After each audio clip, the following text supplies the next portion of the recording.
It's coming. It's coming. It's coming. It's coming. It's coming. It's coming!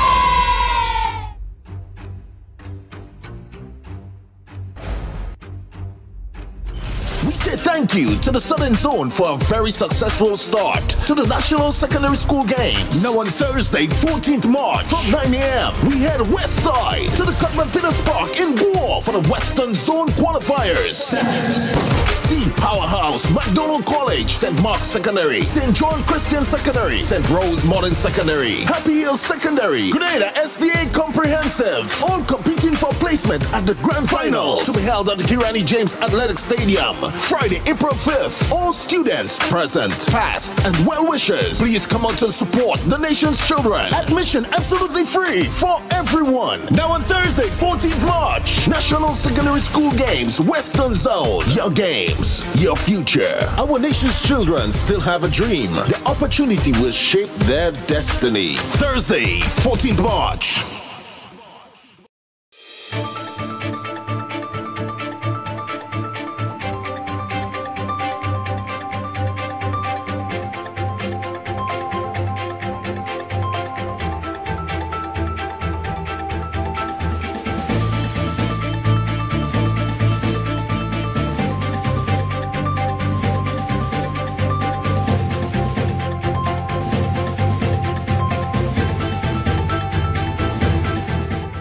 Prime Minister welcomes Grenada's removal from the threat of EU blacklisting. We'll have details to this story and more in the National Report.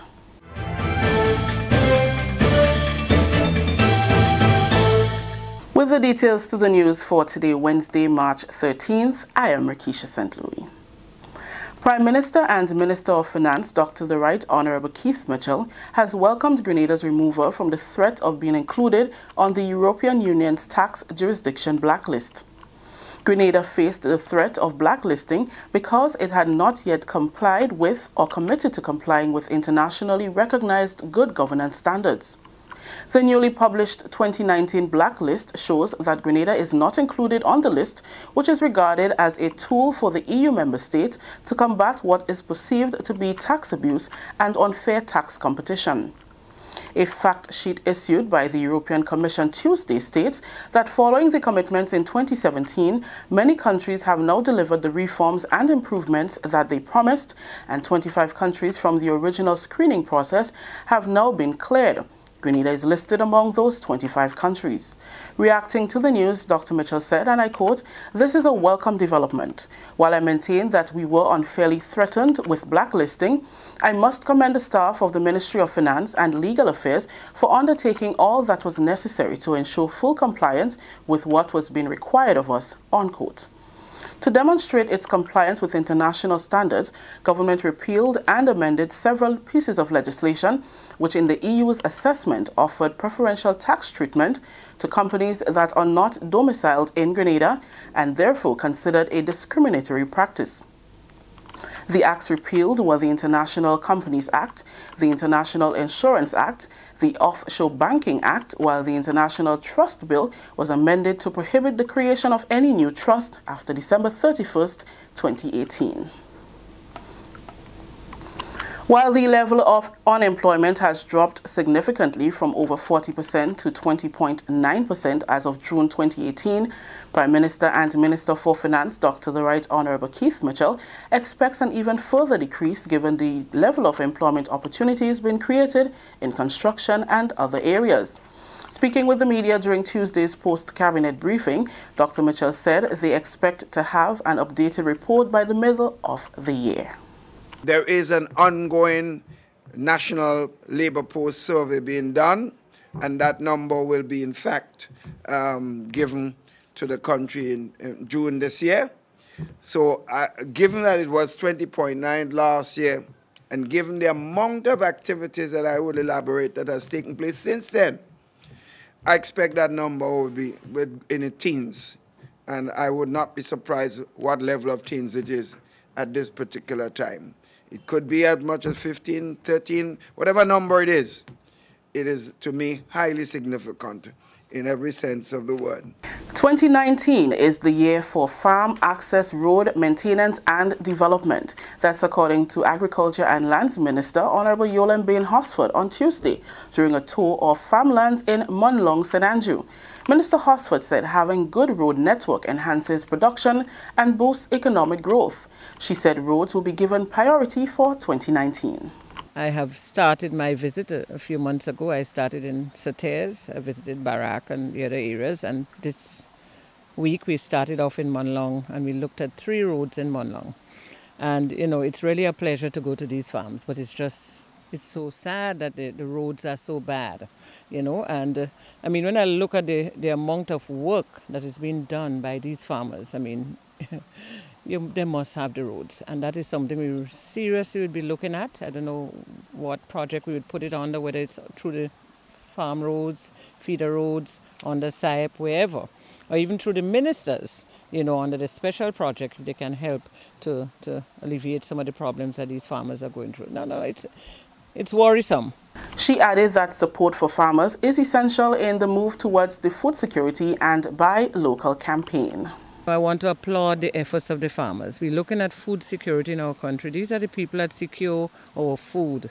These are the people that grow the foods that we eat every day.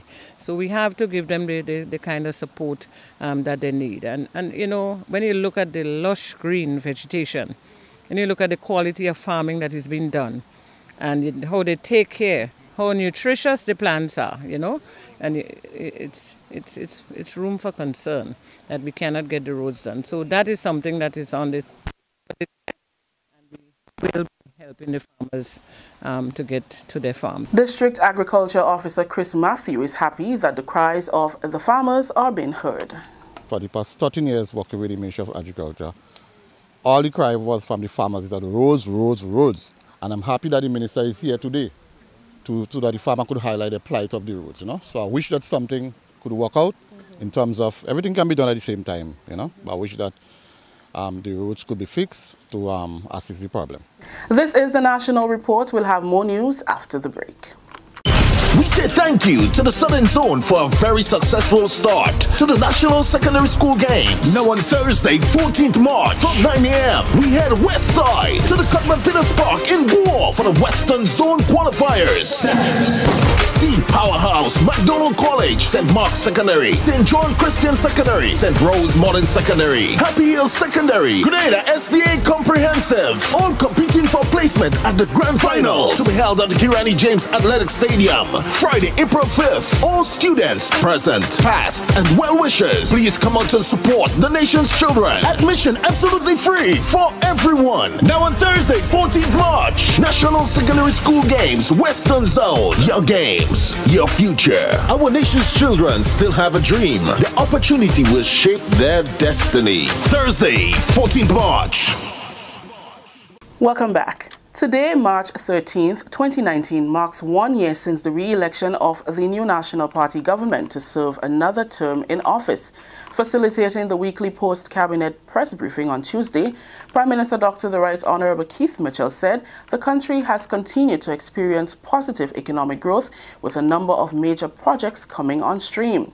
Dr. Mitchell spoke specifically of the positive impact on the rural economy through projects such as the newly announced Range Developments Project, which will bring 2 luxury resorts to St. David, creating at least 600 jobs during the construction phase, and the Carriacou Limited or Renegade Rum Distillery Project in St. Andrew, which is already employing a considerable number of persons in sugarcane production and construction of the facility. Not only is the development a significant one in terms of the investment, that you get over $40 million in investment. It's going to be a modern distillery that they're coming with. And this, as you know, they already acquired lands and leased lands from various farmers and employed over 120 persons already producing the sugarcane in several parts of the country, because there's special sugarcane for that particular project. And all the rum production will be exported. None would be sold. They will not be sold in Grenada. It's all for export. So you will see a serious increase in manufacturing activity in the country, because it will boost manufacturing. You're talking millions of dollars. It would also see its serious improvement in the employment level in the country.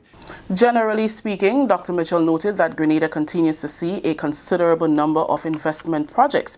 He disclosed that in 2018, the Investment Promotion Agency approved 47 projects, 23 of which are in the tourism sector, 19 in manufacturing, and 5 in the services sector. Combined, these projects have an estimated value of EC $322 million and are expected to create 1,200 permanent jobs. The Prime Minister also revealed that foreign capital brought in through investment projects totaled more than EC $400 million in 2018, a significant increase over 2017, when foreign capital inflow was $166 million.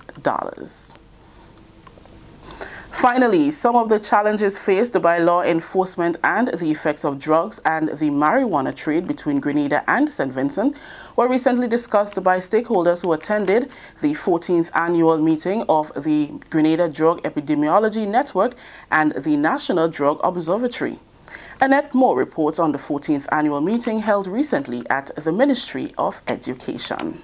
Permanent Secretary in the Ministry of Education, Human Resource Development and Religious Affairs, Kevin Andel, speaking on behalf of the Minister for Education, says Grandin is the oldest serving drug control network of its kind in the Caribbean. Grandin is now an early warning system to inform all of us about the potential threat of drugs, the emergence of new psychoactive substances, the latest development in drug control and other related matters. For the past 2 years, the focus of Grandin the meetings had been on drug treatment. However, for this year, for the very first time, the focus will be on financial crimes. Issues to be addressed included statistical data on and types of financial crimes, the impact of financial crimes on the economy and national security, key aspects of legislation addressing financial crimes, and how the public can identify and report these crimes. Japal says the Financial Intelligence Unit, FIU, is one of the Drug Control Unit's critical partners as it relates to occurrences like money laundering. She also noted that their unit just completed a collaborative effort with the St. George's University to complete a data collection study on the economic cost of drugs in Grenada, funded by the Inter-American Drug Abuse Control Commission, CCAD. Grandin has also been working along with regional countries on various drug policies. Given that the theme for this year's Grandin meeting was the impact of money laundering and other financial crimes in Grenada, Superintendent Tafawa Pear, head of the Financial Intelligence Unit, delivered the feature presentation on the theme. Money laundering is the generic term used to describe the process by which criminals disguise the original ownership and control of the proceeds of criminal conduct by making such proceeds appear to have derived from legitimate sources. The 2012 Proceeds of Crime Act, and this act makes provision with respect to proceeds of crime and related matters by criminalizing money laundering and other associated offenses. A person found guilty of money laundering, according to Section 3510 of the Act, on summary conviction, can be fined up to $500,000 or be in prison for 5 years or to both such fine and imprisonment. On indictment, imprisonment for 14 years and unlimited fine. Pear spoke extensively on suspicious financial activity and also went into detail on these factors as it relates to the Grenada-St. Vincent trade. I see a vast increase in the seizures when it comes to marijuana from St. Vincent, right? Well, let me just tell you this, that Grenada do have a fervent trade with St. Vincent. We're still trying to figure out the products that are imported. But what I can tell you is that with one money remitter, from May 2018 to December 2018, close to $600,000 was sent from Grenada to St. Vincent. And so far for 2019, $140,000. So I'll leave you to make that conclusion as to what these monies are going for. Because the last time I heard is just some coconuts and breadfruit sometimes when we're having a bad season. Dave Alexander, the drug control officer, presented his update on the status of Grenada's participation in the 7th evaluation round of the Multilateral Evaluation Mechanism, or MEM. The MEM is a mechanism established by CCAD to evaluate the progress in drug control in its 34 member states and to make recommendations for improving their ability to control drug trafficking and abuse and enhance multilateral cooperation. Alexander pointed out decreases in cannabis cultivation but increases in cannabis trade, which also account for most of the drug-related arrests, with an increase in the number of females arrested. A substantial increase, 1,500 kilos versus in 2017 versus 4,000 in 2018. So it means that there's an active trade, and as the drug squad will tell us, that's substantially done via maritime trafficking, okay? And we know where that comes from, St. Vincent and the Grenadines. Alexander also notes a curious increase in the number of people over 40 years old who have been arrested for drug offences. What the people in treatment have been telling us is that these persons in this age band, these are people who, when you track them and you look at the records, they would have started in the early to mid-teens. But we know that the effects show up 10, 15 years later. Grenada has completed 6 evaluation rounds of the MEM thus far between 1999 and 2014 and is now into the 7th evaluation round for 2014 to 2018. Alexander highlighted benefits of the MEM and also possible dilemmas. It has helped us to establish drug authorities in the Caribbean countries, help us with the ratification of international treaties and conventions. And this is something that we do not take lightly. And if I may just drift a bit, this has implications for us with the issue of marijuana legalization or decriminalization. We know that's been bantered around quite a lot. Now, if Grenada chooses to go the route of legalization or decriminalization, we have to now go back to the international community, whether it's the OAS, the United Nations, and really explain how we're going that route, why we're going that route, and to examine to see whether the steps we are taking contravenes our international obligations under these treaties and conventions. Attendees at the 14th annual Grenada meeting included health professionals, social workers, and education officers. For the National Report, I'm Annette Moore. That story just ended the National Report for today, Wednesday, March 13th. Recapping the top story. Prime Minister welcomes Grenada's removal from the threat of EU blacklisting. On behalf of all those who made this newscast possible, I am Rakisha St. Louis saying thank you for joining us. Until next time.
And good morning to you, Grenada, Carriacou, and Petit Martinique. Once again, it is time for Hard Talk. My name is Sheldon Scott. And I'm Devon Romain. Yeah, he's in studio.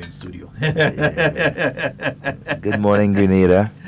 Yes, indeed. Hey, spaceman, good morning. Hope that you're having a fabulous morning this morning. It's a beautiful Thursday morning on the Isle of Spice, the 14th day of March 2019.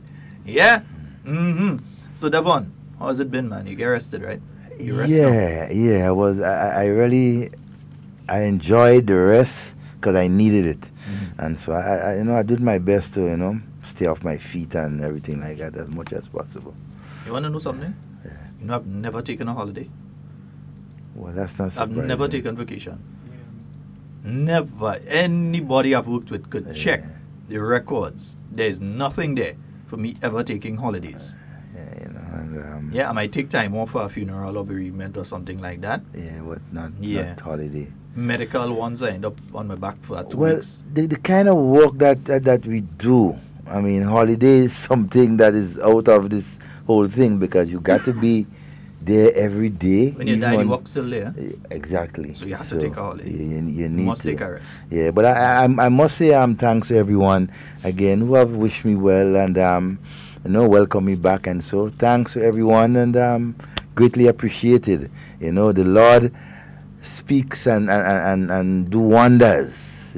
Thanks for all the prayers and so wherever you are and so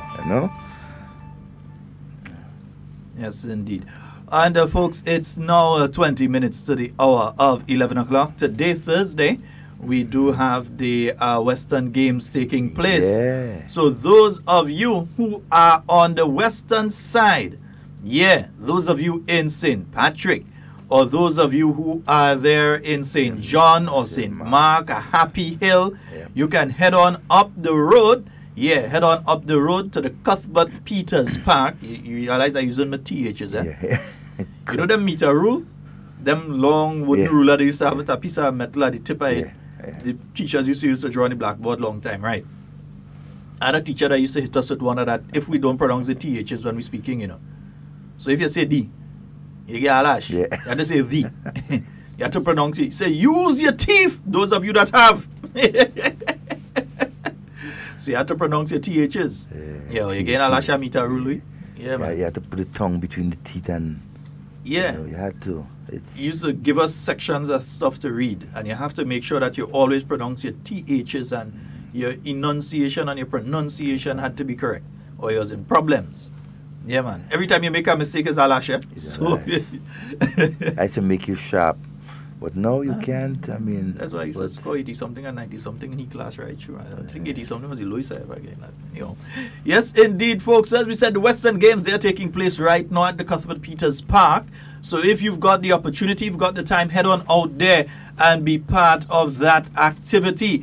So you are having in competition today the McDonald's College St. Rose Modern Secondary School, the St. Mark's Secondary School, and the Happy Hill Secondary School. They're all supposed to be in action right now. In fact, I saw some photos coming out. So I saw several of the teams already warming up on the track and all kind of thing. In fact, they should be up and running right now. They should be up and running. Zim, you could show some of them across for those that online to see it and so in and between. Yeah, so that should be happening right now. That's the secondary school games taking place up there at the Cuthbert Peters Park in Goa, St. John. All right. So I can't make it yet. I might make it later, but right now I can't make it. So don't look for me. Yeah, last night we were supposed to have a cricket match in Loreto, but the rain, man. The rain, the weather was... Yeah, we're supposed to have one in St. George as well, but again, the rain kind of threw off everything. Much needed weather. Yeah, we have Vex. Yeah, you could always schedule the cricket next day, but we need the rain, man. We need the rain.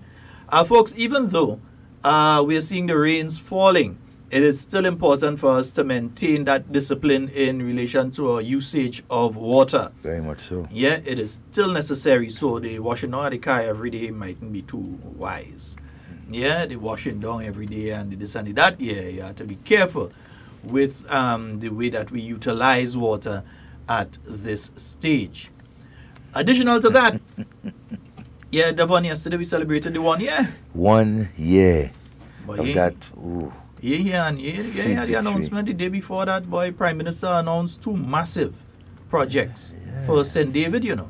I was listening, I was like, wow. And no St. David people going to be loving that, and as well as St. Andrew.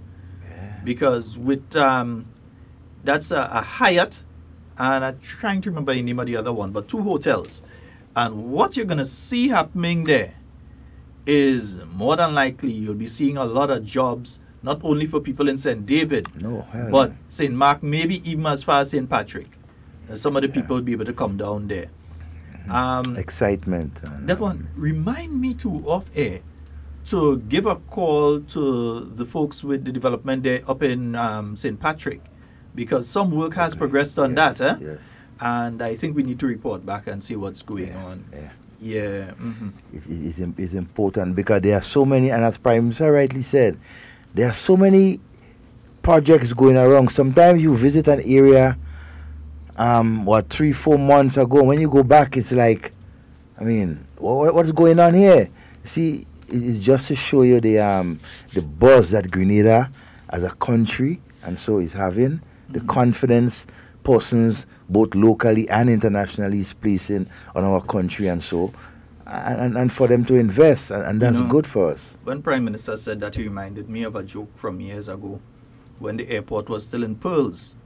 So this taxi guy, he went and he picked up a guy who just came back from the States and so on. Another person picked them up on the airport in pearls. So he's driving, come downtown, so he's going to go over the Granatang area there. And the guy there boasting, he's saying, man, in the States, man, you just see in a couple months, you see the throw up a big skyscraper, man. How much floors up in the air. And, you know, they build a big shopping mall, man. In no time, you see they build a big shopping mall and thing. And he boasting about all these big, massive structures and these skyscrapers and all sorts of things. Man, and if you see this, man, and in no time flat, they'll build a massive school, man. And so when they reach in Carlton Junction. So you see the Cocoa Station. He say, where's that? The driver say, I don't know, that wasn't there when I was coming down.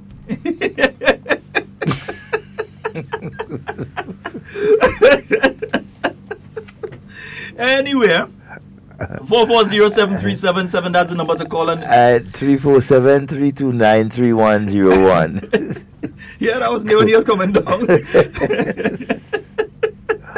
So anyway, Devon, but great news for Grenada as well. And you know, this is the thing, people who care about Grenada, when something positive happens with it, they should be all out there screaming about it, saying, look, something positive has happened.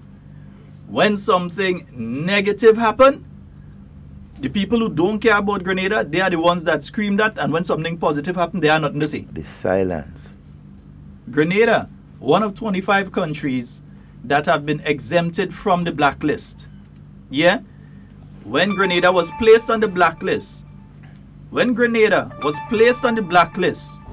you had all sorts of individuals. The same like the Randall Robinson and them, Yep.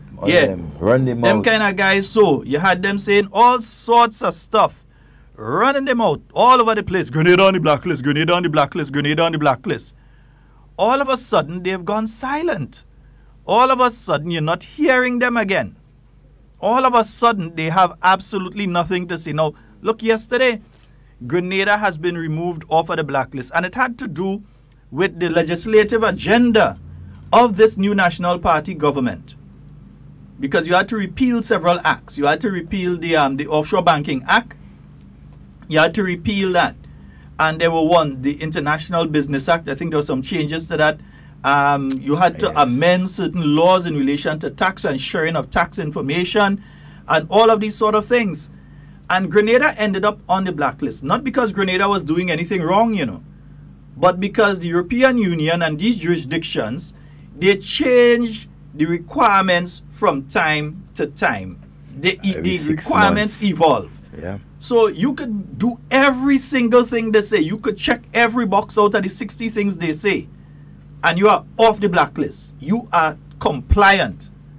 And then in 2 months' time, instead of 60, they have 62. And then they say, you ain't comply with these 2 that we just had the other day. Because they want, when them put the 2 in, those jurisdictions, be it the United States or Canada, be it the European Union or wherever, they want you to implement these things immediately. In other words, that sort of colonial mentality, that sort of imperialist colonial mentality, that they could just direct us to do something here in the Caribbean and we must do it immediately. It's not that your government is doing anything wrong. It's that these individuals continue to change the rules of the game.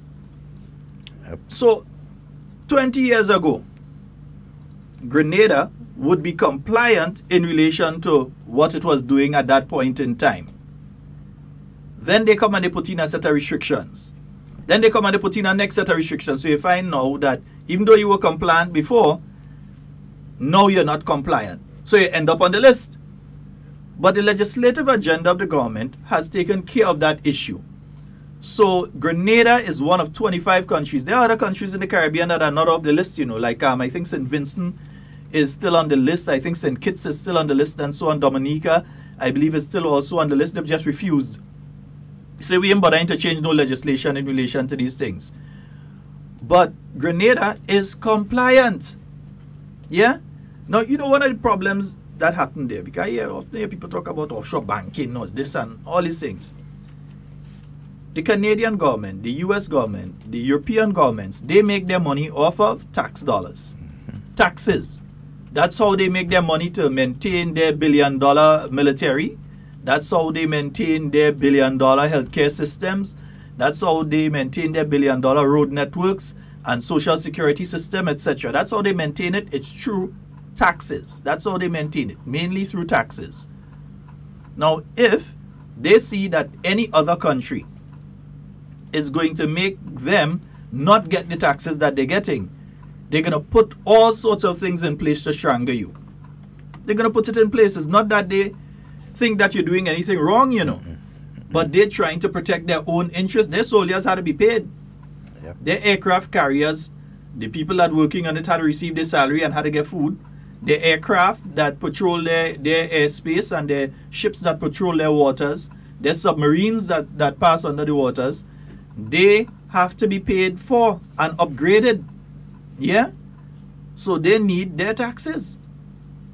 But when they saw regions in the Caribbean and other countries were putting systems in place that people were able to save their money outside of the country and they were not able to tax all of that, they decided, no, we're going to go after them. We're going to destroy this. And that is what took place. But you have some people down here that, oh, the government this and the government that and all this sort of nonsense.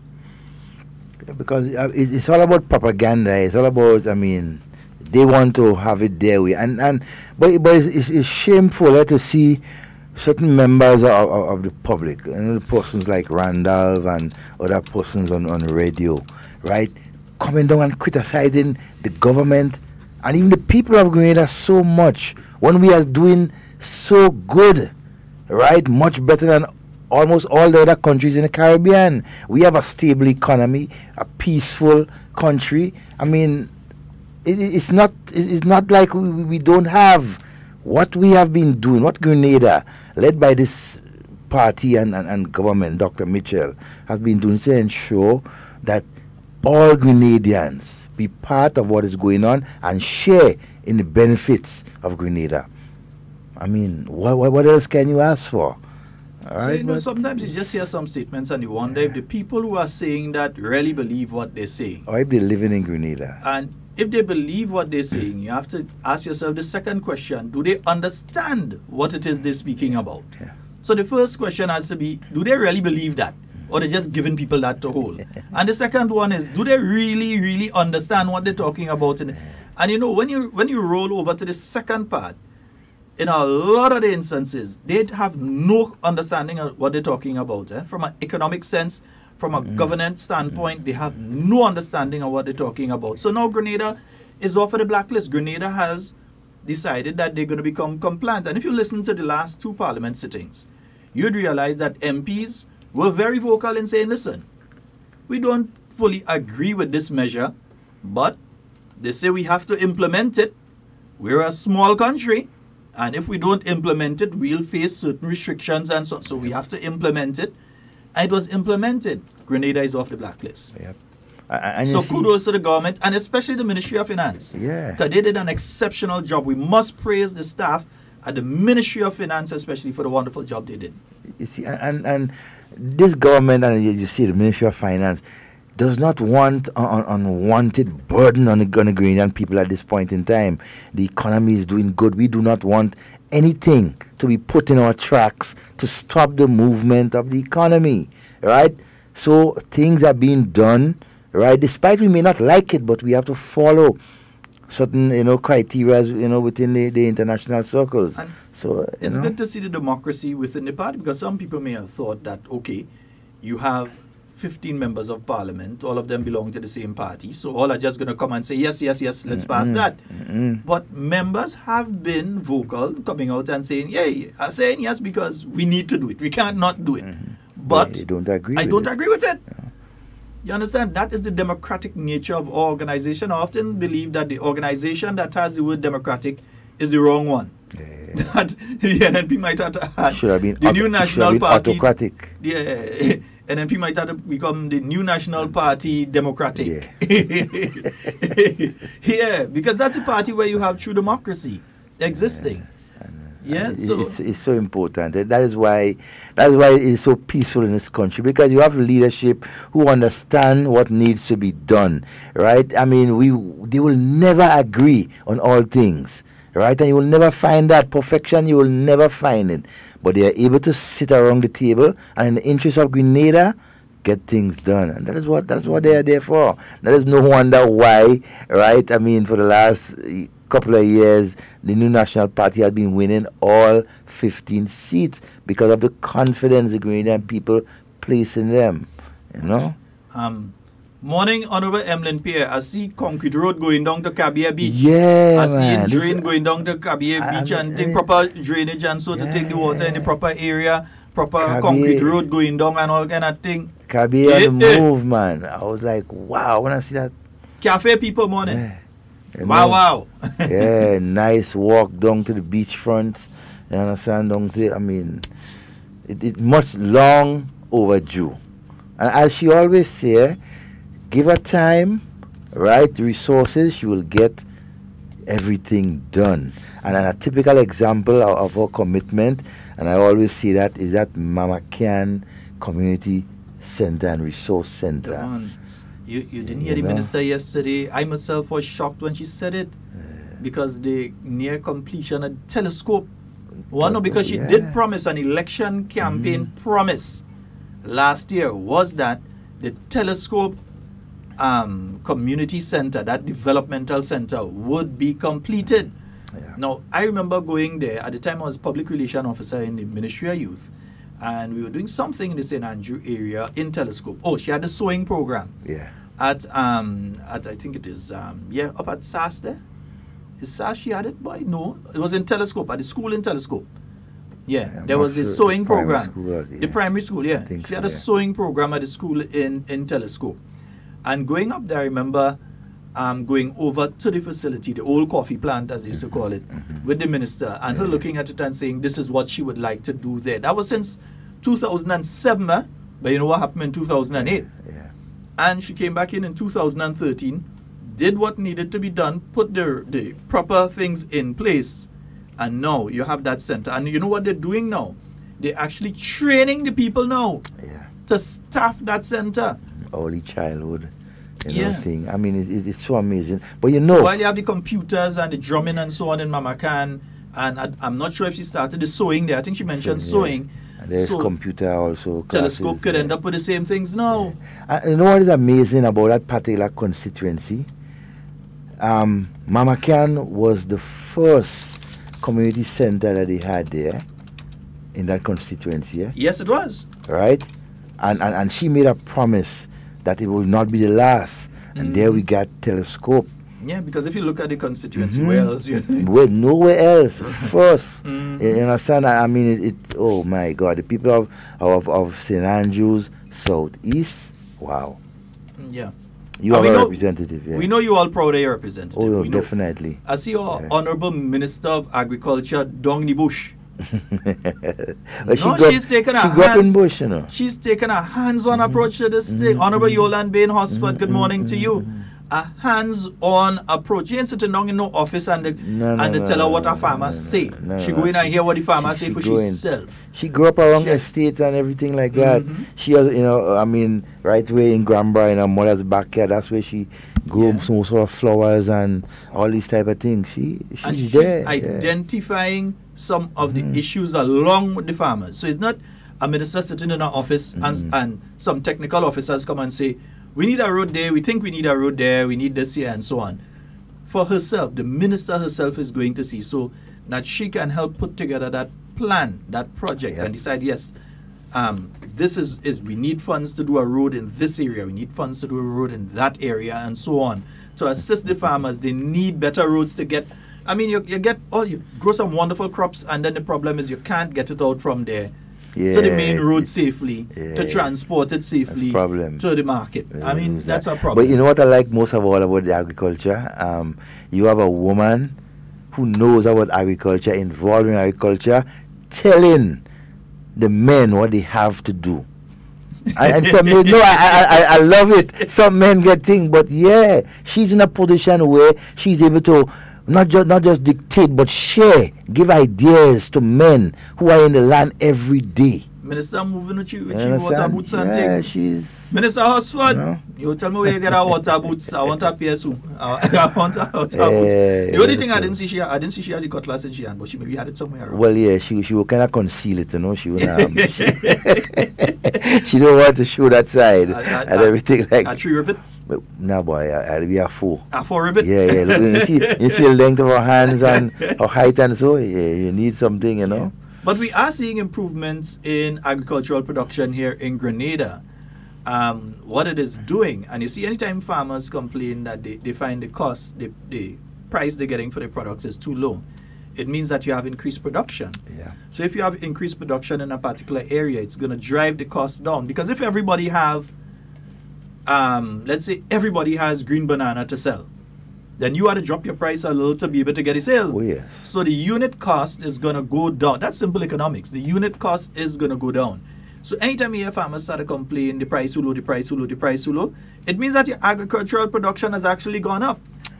Because bananas wouldn't be scarce and the price go be low, it's going to be high. The price is going to go up because it's something that people want, so they're willing to pay the 50 cents or the 25 cents extra to get it.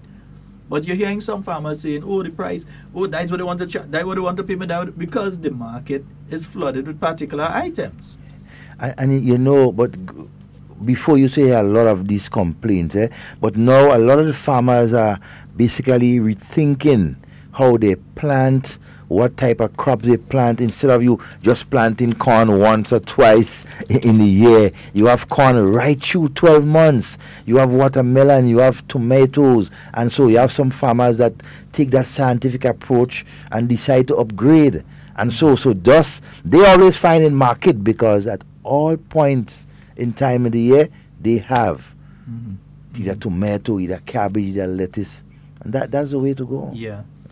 And I think cocoa production, I've heard some guys complain about the price of the cocoa and so too. Again, if there's a glut, you have those issues. But you see, I don't want to get deep into it. See, when it comes to cocoa and nutmeg and thing, I'm taking an approach afraid.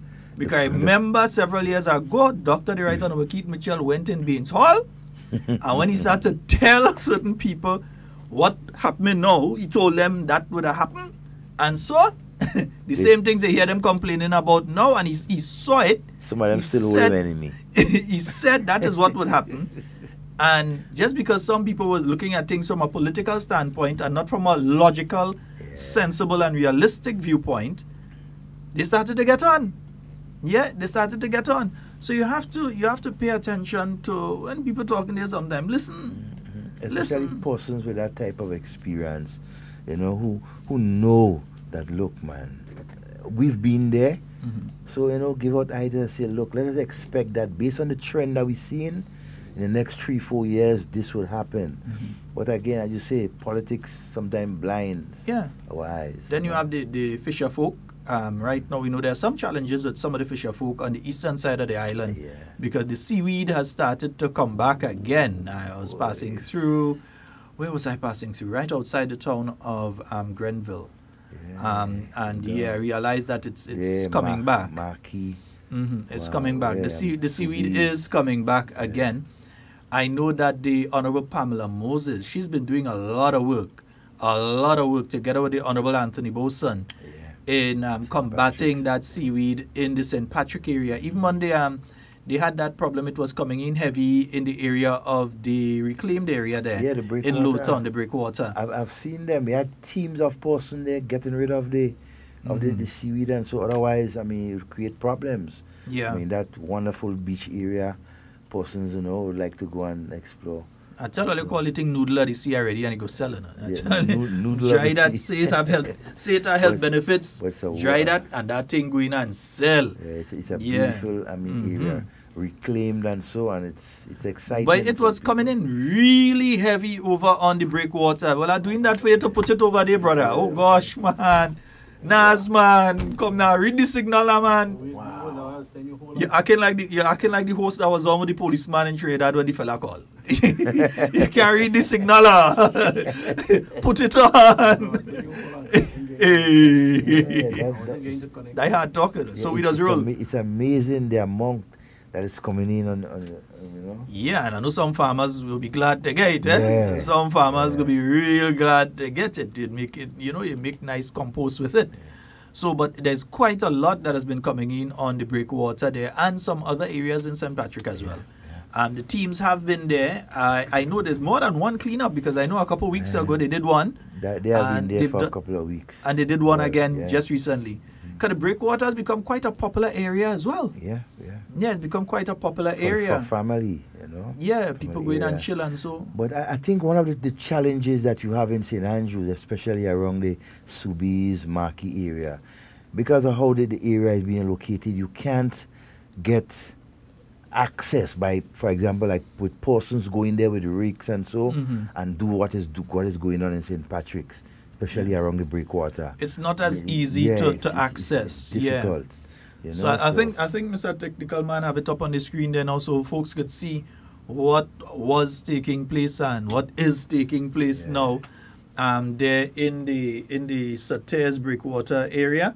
Yeah, boy, that seaweed coming heavy there. It's coming heavy. Yeah, the team did an excellent job. We have to congratulate the team, congratulate the MP because I think Madam MP went down there herself too, Madam Pamela Moses, you're easy, Yeah. She and Toon, they always, they're on top of the game. And when I tell you, there was when I saw it a couple of weeks ago, it was about 5 or 6 teams of persons spread out, and they were doing what they had to do. Yeah.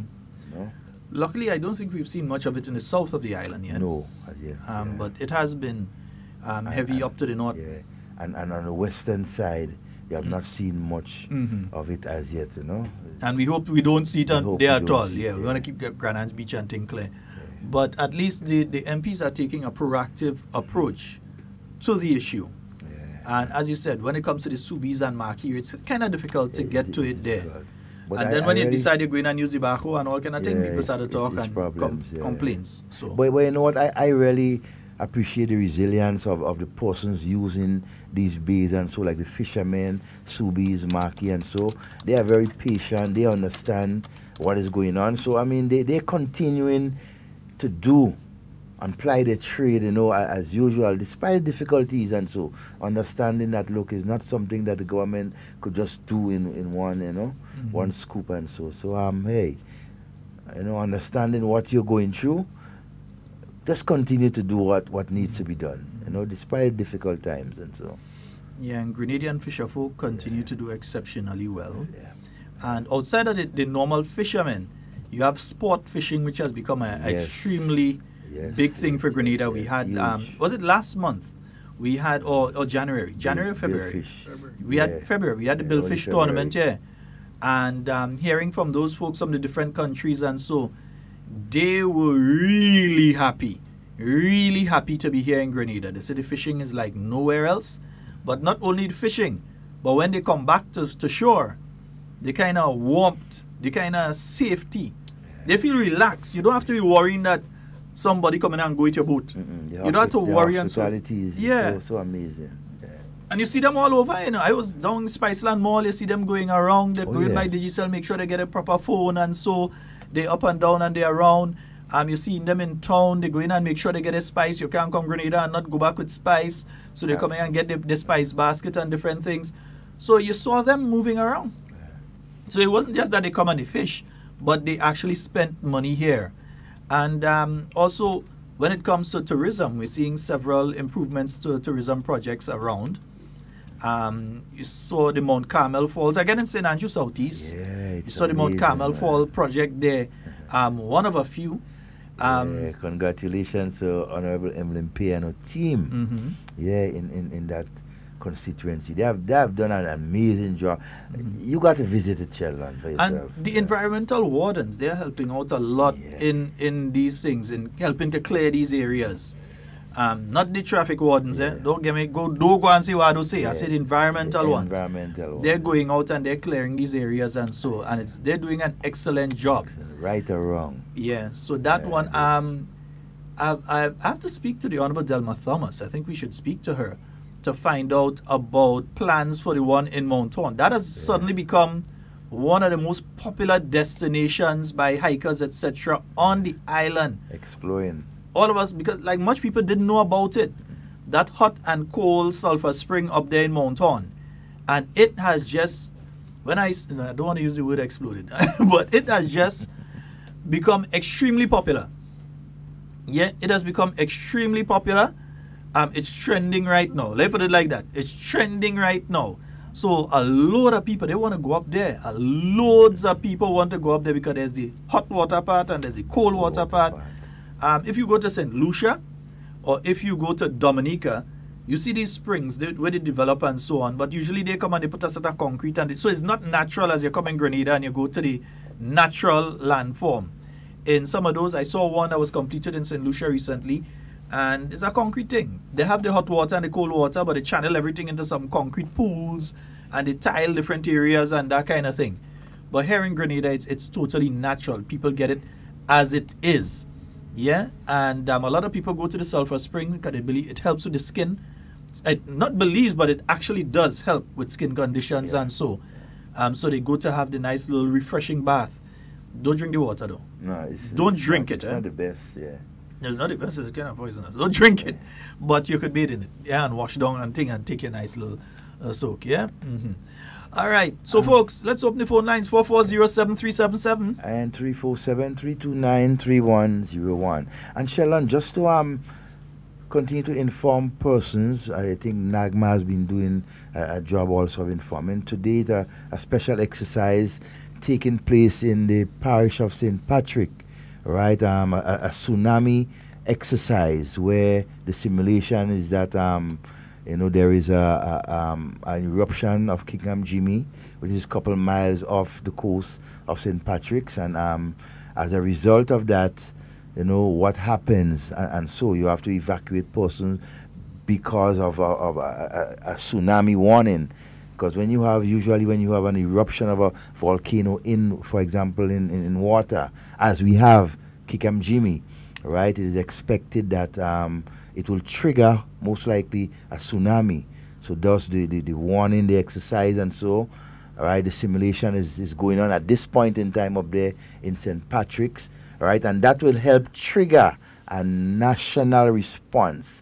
In other words, it is happening in St. Patrick's, right, the immediate area, but it will put on alert all the different organizations associated to NAGMA, and so on alert, in case needed, and so as the simulation goes on. So so you should see one or two things in the St. George area and possibly in the St. Andrew area. Do not panic. Do not become worried. It's simply a simulation, an exercise. Yeah. Just to prepare people, right, for the eventuality.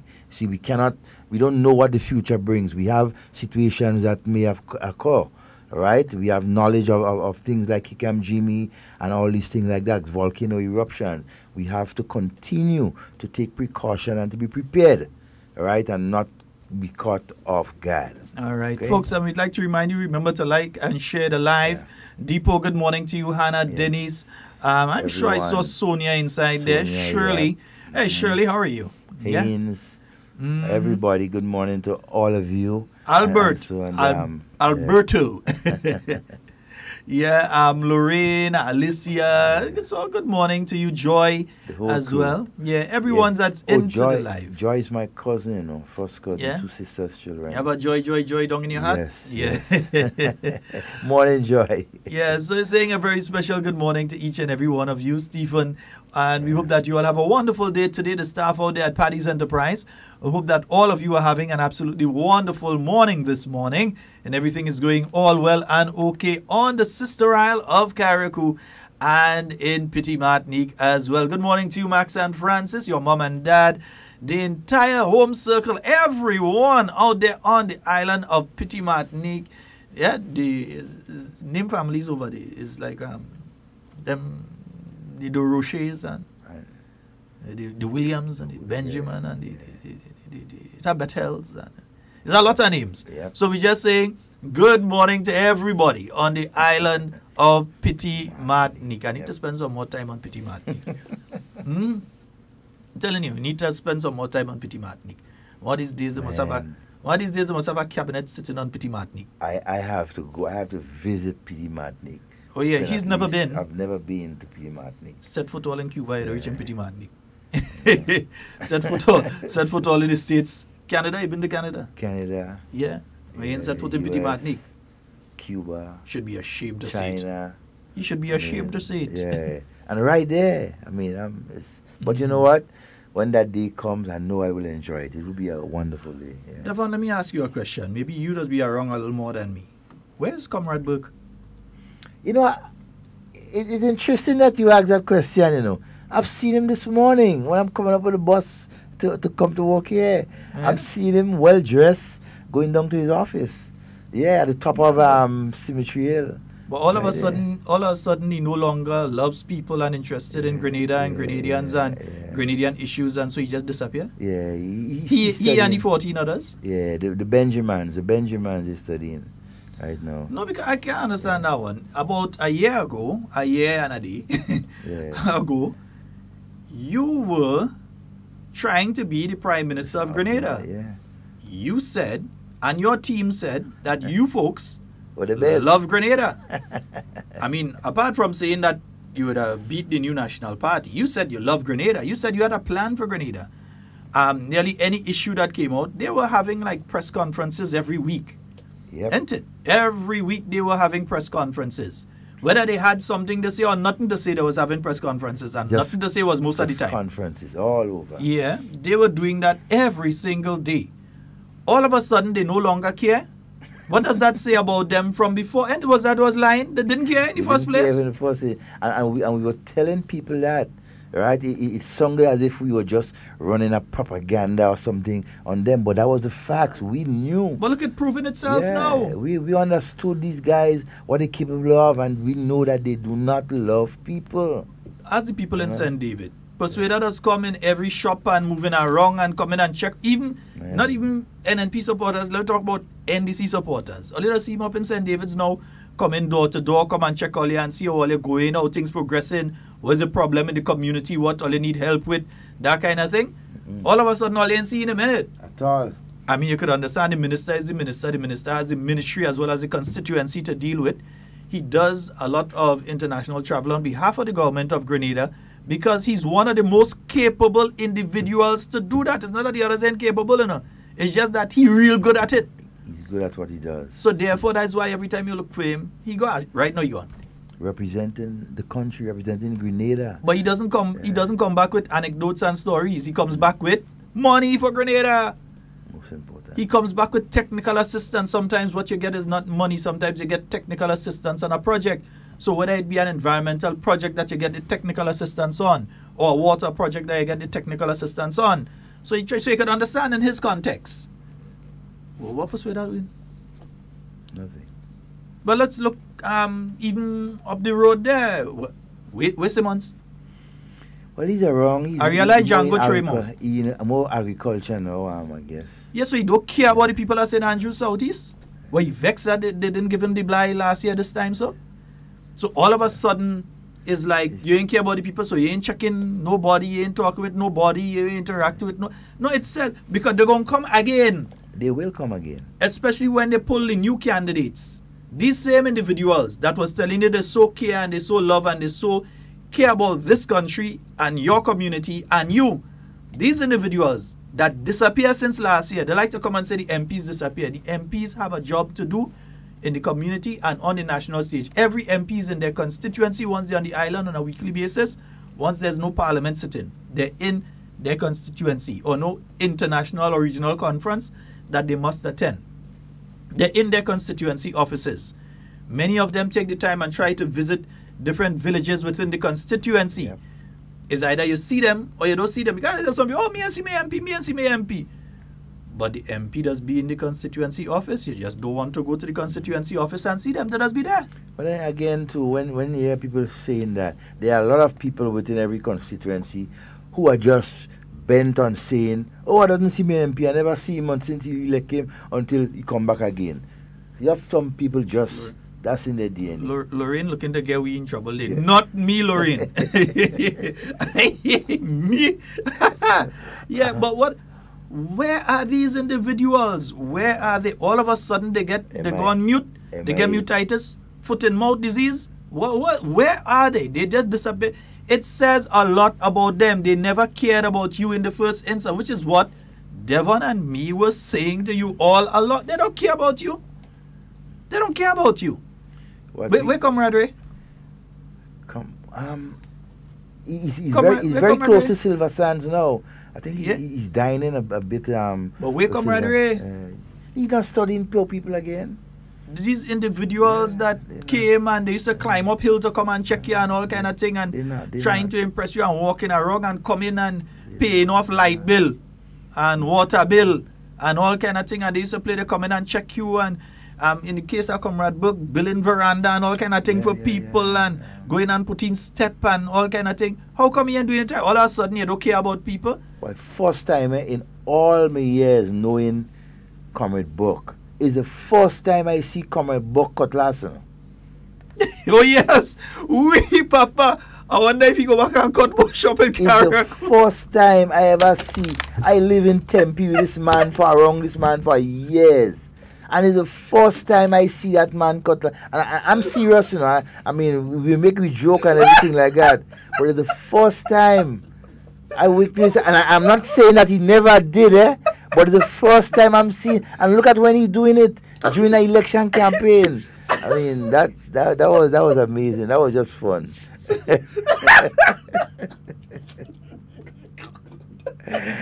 Right? Oh my! It's amazing what some people will do to attract attention. That place may be in High Bush right now. Yeah. It's amazing. Boy, check it, boy. Sure, that place in High. Somebody take a picture of that area where you was planting in the bush. Show it in High Bush right now. Mountain. That may be looking like a forest. I mean, just looking at him and you seeing that he's not somebody that accustomed using. And watch now, we kind of modernize it. Have a thing called a weed whacker right now. Or as we don't say, a weed eater. Yeah, he might have looked better using a weed whacker. Weed whacker, weed eater. You don't have to take a cutlass and fling again. Who does that right now? I mean, not much. Don't to them. People, don't to the environmental wardens. They try to occupy themselves with a weed eater and to make it much easier and everything like that. But I mean, Lawrence lead things for people that know. yeah. Certain things you don't fit you. Some things don't fit you, so you just leave it alone. No, I'm trying to understand because last year around, he was planting bush in Carriacou. So what's going on with the bush in Carriacou now? Somebody go and show us the high woods. Take a picture and send. Tevin cutting the high bush now? Tevin cutting the high bush now. No, but wasn't that supposed to be some kind of relative or some kind of thing? Yeah, but Tevin, I wonder if he does still go and visit the health center in Carriacou and take pictures with people. Yeah? I wonder. You went up for Carriacou Carnival? Yeah, he was up there. Hey, Papa. Of course he was nice up there. thing. Yeah, so I wonder if he planted bush while he was up there. But No, we're saying this because morning Skylark. You gotta understand that this is truly the nature of these individuals. They don't really care. No. About you. Convenience, it's just a matter of... Because they will be coming back to you anytime from now. They're going to be coming back to you because they're going to try to worm their way back into your life. Yeah? Supporters of the NDC, that's what they're going to do because we know all our leaders listen to this program anyway. That's what they're going to do. They're going to try to worm their way back into your life. And especially in areas where they have new candidates and so, you're going to see the same people who they tell all they care so much and all kind of thing. You're going to see them coming around and trying to interact with you. You're going to see them come in and try and jam up next to you all. You're going to see them come in and try and say, oh, this is the new candidate and think there's a good man for the place. He really like all you and think, so what? You didn't like us then. But so you see, he like us, so I'm to you. Where you was for the last 2-3 years, where you was, brother? When we cooking on the block during the election time, you're passing and drop a 50. No, you don't even pass in and drop a 50 cents. Where? You understand? And you know what? An advice to you all, man. I mean, drop those retirees, man. I mean, invest in young people. Those retired persons. They say I get the woman age wrong. They say she's not 62, she's 52. She's 52. They say I get it wrong by 10 years. Wow. Yeah, so she head into 60. She head into 60. Yeah, she head into 60. Ah, okay. Nothing's wrong with that. Head to your 60. Yeah. Head to your 60. Yeah. Yeah. They say I get the woman name wrong. Thing wrong. But one day, I wonder if she's still going on Claudette. You Claudette Joseph. I wonder if you're still going and pay bus so people going up Dabo and give them chocolate. Ooh. Valentine's Day gone last month. I wonder if she do that. Dabo people tell me she come. Remember last year she was traveling on the bus and she was getting people chocolate and all kind of thing, paying bus so people going up Dabo and thing. I wonder if that take place Mount Rush and so. Mount Rush people, Dabo people, River Road people. Well, you see Claudette since then. She paying bus for all this. She getting all the chocolate. But here it's amazing, eh? She giving out chocolate and I show it's foreign chocolate she giving her. I show she can go in Victoria in the chocolate place and invest in local chocolate. You know, starting to keep the economy going. And they say they care so much about Grenada. They also say that the people needy and greedy. Yeah, you understand? Is nice people up in that thing, they nice?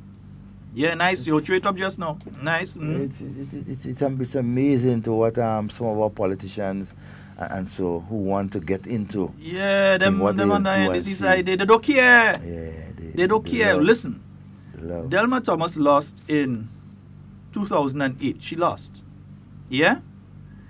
She went back on the ground. So you were seeing her right through every week in different communities. So she was rotating throughout the community. I could tell you because sometimes I pass through Birch Grove, I see Delma in somebody's veranda. See people face. You go up. You go up. Well, she's from Mountain, so you expect to see her in Mountain. Yeah. But different communities like Carriacou and so on, you're seeing her around. Yeah, and now in government, you continue to see her around. That's how she could come and win again. Yeah, the same thing with Honorable Emlyn Pierre. You used to see her down in cafe, you see her here, you see her there, all different places and so. You continue to see them rotating and moving around. Yep. So it is a difference. When you look at it, it's a difference. Dr. Mitchell, when he lost in 2008, yeah, the same way Dr. Mitchell operates now. He operated back then. He had a lot more free time, so he was a lot more places. Yeah? So apart from being in the leader of the opposition's office and the last person to hold the office, we ain't nobody since then. So apart from being in leader of the opposition office, he had more time to visit communities. And in fact, I still think he does visit even more communities now as Prime Minister. So it does seem all over the country. And this is with regional bodies calling on him because of the economic performance of Grenada to come and speak, with international bodies doing the same thing, being in charge of a political organization, yeah, and the ministries that he has to deal with, the Ministry of Finance and the Prime Minister's Ministry, National Security, all of that. He does all of that and still is going around to different areas and so on. People could say, look, I see the Prime Minister was in my area, look, the Prime Minister was here the other night, that sort of thing. And you hear that with generally all the MPs. There are people who would attempt to give the impression, oh, I don't know when last I see my MP, or oh, I don't see my MP. But did you put yourself in a position to see them? Or do you expect that the MP going to come and just drag you out your house? But, and you see too, we must remember the motto, the chant that we had going into 2018 election, we can't sit down. And Dr. Mitchell been leading from the word go. can't sit down. You have to go out and meet the people, touch them, know what they want, understand them. Hey. That is what it's all about. St. George Southeast get some playing field light, boy. Wow. Yeah, some of them playing field in St. George Southeast. I think Marian was lit. I think it have another 2 that was lit, another 1 or 2 that was lit. I had to get the exact. I didn't want to come and say something and it proved to be wrong, but I know it's more than one. Yeah. That's good. Honorable Gregory Boyne at work again. Wow. Minister of Works. Yeah, at work again. Always working. And they continue to have one of the better networks of roads. And so there's some work taking place on 1 or 2 of them. Yeah. Plus housing and different things, regularization in relation to housing, and 1 or 2 other things taking place in Southeast. Brother Boyne continues to be a very, very, very, very competent MP, very competent individual generally. Force to reckon with. Yeah. And you see, that's again, when you understand and you love people, and so you'll always be there to meet their needs, you know, right? Because you are the servants, you know, you're there to serve the people, and you have to put yourself out there when it matters. That is what the people, sometimes the person may not want much from you, you know, but just seeing you, right, and knowing that you are around the area, looking and seeing what is needed around the area, that's good for them. Me personally, you know? I don't need to see my MP, you know, I just need to see the work. That's it. What you want to see, the MP or the work? You need to see the work going on. Yeah. Or occasionally you'll see the MP passing. Good work, MP. So, and everything like that, because that is what they are being paid for. That is what they put up themselves to do, to serve the people. And that is what they have been doing. Service to the nation. Like, do you want to see Alvin Dabry, or you just want the transformation of St. John? Do you want the health center? Do you want the roads? Do you want the drainage done? Do you want the housing project finally organized, the coastal defense? Do you want those things, or you want to see the MP? And you see, Tom, we have to continue to understand that, look, it's together we will get this thing done. The MP is just a person who's leading the charge, but the community, right? The community is where the MPs come from. They are the ones that come together and get the work done. But I wonder if former Minister of Finance, former political leader of the NDC, Mr. Nazim Burke, will be asked by any other media what he has to say about Grenada being removed from the blacklist. Because I could tell you, about a little over a year ago, let me say a year and a week ago, if the opposite had been mentioned, would have been fire and brimstone. He was holding a press conference immediately and he was saying, "Oh, Grenada get blacklisted and all that." So how come he kind of quiet now? Because of course they mute always the good news for Grenada. They always mute. Yeah, but where them? I ain't seen none of them. You ain't seen them. Where the political leader of the NDC, the acting one?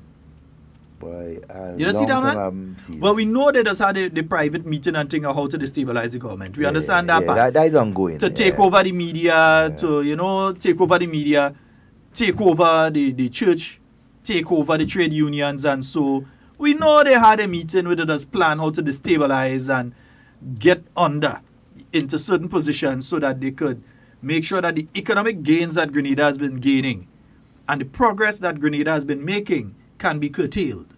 Yeah, we know that they're doing that. So we know that they have certain union leaders like Puppet, and they're just there like marionettes behind and they play with them. Now, older people know Puppet, children they know Puppet and all in this cartoon. Yeah, so they have them like Puppet and that kind of thing there to just say, go and do that. Go and strike now. Go and do this. They're trying to take over bus associations too. Wow. Yeah, Fluffy, all you fellas. All you watch out, you know. They're trying to take over Granans, fellas. All you know what's going on, you know. Yeah. I know NDC, the political organization, wants to take over the bus association. But I know they already have one of the implants already there.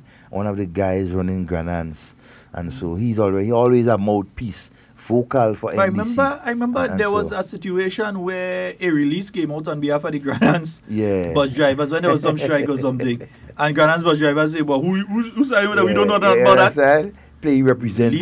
Release come out and the bus drivers say, who we? Boy, what do this man? How am I back to pay? You understand? They don't understand. They're living in old times and they don't understand what people need at this point in time. They believe in that just telling people what they want and feel people will walk behind them, as they doom on the radio always say. The one that But you realize them young people started to create their own party within a party, eh? So they've started to create their party within the NDC. With a lot of energy too, eh? Yeah, so you have the people like the Django and so on who walking around Southeast. They walking around Southeast. Simmons who so care all of a sudden ain't care. So and all of them who so care all of a sudden ain't care. Somebody had to fill the What's the last time I see George Vincent? Wow. But since before 2018 election, you know. I don't hear that, man. Yeah. He and the one in St. Mark's. But that one, election day by 5 o'clock, he was gone. He disappeared. Yeah, he go and relax. Even the lady in St. I don't even believe it to see the end of the count. Even the lady in St. Patrick's East. What happened to her? Basi the other day. Annie, what happened to Annie? In truth. She looking well, man. She looking okay, all right. Miss Angie on morning. She looking well. Annie. Yeah. She looking well, man. Annie, you will always get a shellacking in St. Patrick's East. But I mean, you could go back if you want, but if I was you, I'd have tried to stay out of that. But she could go and take a licks if she wants. Continue. But she deserves it too, eh? You see, you pay for your mouth. Eh? When your mouth don't have control and you like to see things that, you pay for it. So she has to continue going back and taking that shellacking every time. Mr. Cole, let's see how he did. No, he's around. He's around. Yeah, he's around. And he actually here? Yeah, he's here. Taking care of his business and so. And yeah, that is what, and enjoying health, I would say. But he's around. So he's here? Yeah, he's here. I see him, from time to time. When man had asked that question, you had to understand what's going on? Yeah. So who taking over from him? Boy, I don't know. I know you up on that side, you must know. I telling you, well, they had somebody trying to they was trying to juke somebody to get him out, and so, but he's another senior citizen. I mean, the people at Southwest St. Andrews don't need, no retiree to come and run right there now. And because Miss Yolande being Hosford, when it's her time to exit the political scene, you will see young blood arriving. She have about 20 years and she's still young. I mean, when you look at her, you wonder if she's a 30-something-year-old. As a matter of fact, all four of the parliamentary representatives in St. Andrews. Young ladies? You cannot really distinguish which one is older than the other, Are them young? I mean, they all look in the late 20s, early 30s and so. I mean, and they keep in St. Andrews buzzing, That's good. Yeah, he's good, but he has St. Andrews cricket. Yes, he has taken St. Andrews cricket to another level where others have failed. Terry, stay in cricket. Yeah, where others have failed for the last 2 or 3 years before. You're afraid to say LL? Made a mess of it. You're afraid to say LL? You're afraid to say LL mess up St. Andrews cricket? You're afraid to say? I just said Andrews, man. I know from St. Andrews. LL mess up St. Andrews cricket. Right. Mr. Hiller, we wish you all the best and we hope that cricket in St. Andrew will continue to rise, right? And so, under your leadership, we hope that... rise like bread with yeast. Yeah, I think cricket is much more appropriate, and so you will dedicate much more of your time. You will get much more support in the cricket than they have been giving you in politics. Wait now, Lord. Watch. Sorry, the phone line's open. 440-7377 and 347-329-3101. Let me say a special good morning to two lovely ladies. Miss Clytie Pierre, a special glorious Grenadian good morning to you. I hope everything is going all well and okay with you. And Roger Pierre, good morning to you and the family. Hope everything is okay with all of you. Mr. and Mrs. Macphail, Mrs. Maureen Macphail, and Mr. Hudson Macphail. Hope that you all are having a beautiful, wonderful day today with God's blessing. Miss Bernice up there in Montjalou, we also hope that you're having a fabulous day today. Baker Man, we know that you're listening. Good morning to you. Cammy, good morning to you, my dear. Yeah, Cammy. And to a special lady, good morning to you, Helen Marie. Right, and how you doing this morning? We hope everything is, okay. God is good, always. All right, Dali, good morning to you. Yeah. All right, and also let's say, hey, Shortman and Yvette. Yeah. Morning. Next thing, Shortman, deal with material. And before I forget, Sheldon, I want to say a heartfelt thank you, right, to the nurses and doctors of the General Hospital, who have been always been dedicated persons in whatever they have been doing. I receive the good end of it, always, the professionality and so, and it was amazing. My short stay at the hospital, I enjoyed it. I rest, and the nurses and doctors That and bed long enough to fit you? Yeah, man, and the wardens and the patients who were there. Asking I was there, but I didn't see you lie down in the bed. So yeah, they were comfortable. It was, trust me, Grenadians, do not be afraid to go or to be a patient at the General Hospital or any hospital in Grenada. The hospitality from our nurses and doctors and wardens and so is tremendous. So you're trying to tell me LL pulling a kind of Glen Noel then? Yeah. Anything he touch? Anything they touch, destroying. Nah, just a matter of time. LL is my boy, man. Oh God, don't see that boy. Just a matter of time. So anything he touches? Yeah, you go disintegrate. You go just, Okay. Although we need that type of recycling thing right now. After a while, you don't want the paper and the plastic bag to stay in the earth for all 300 years. After a while, you just want them disintegrate. Let me ask you for two more people. Yeah. Where's Miss Franca Alexis Bernadine? We know she's had yes. She had to go through some rough times some recently. grieving times, and we comfort. They're putting back Randall up there. These are embarrassment to politics and common sense. Well, knowing NDC, they're capable of doing anything. Foolishness, the stupidity, and so on. So you expect them to do something like that. And I make no apology for that. He is an embarrassment. Of course, has been to common sense. Anyway, yeah. Everything is, well, I don't know how to go and read a book. Yeah, then you're going to know. All right? When did he do Charlie Dowden? Morning, Mr. Dowden. That guy, I used to see him up and down. I saw him a couple of days ago. We were on the same bus heading to Grenada a couple of days. He had a political cremation? Yeah, he's looking good, and so. Yeah. Youthful as usual.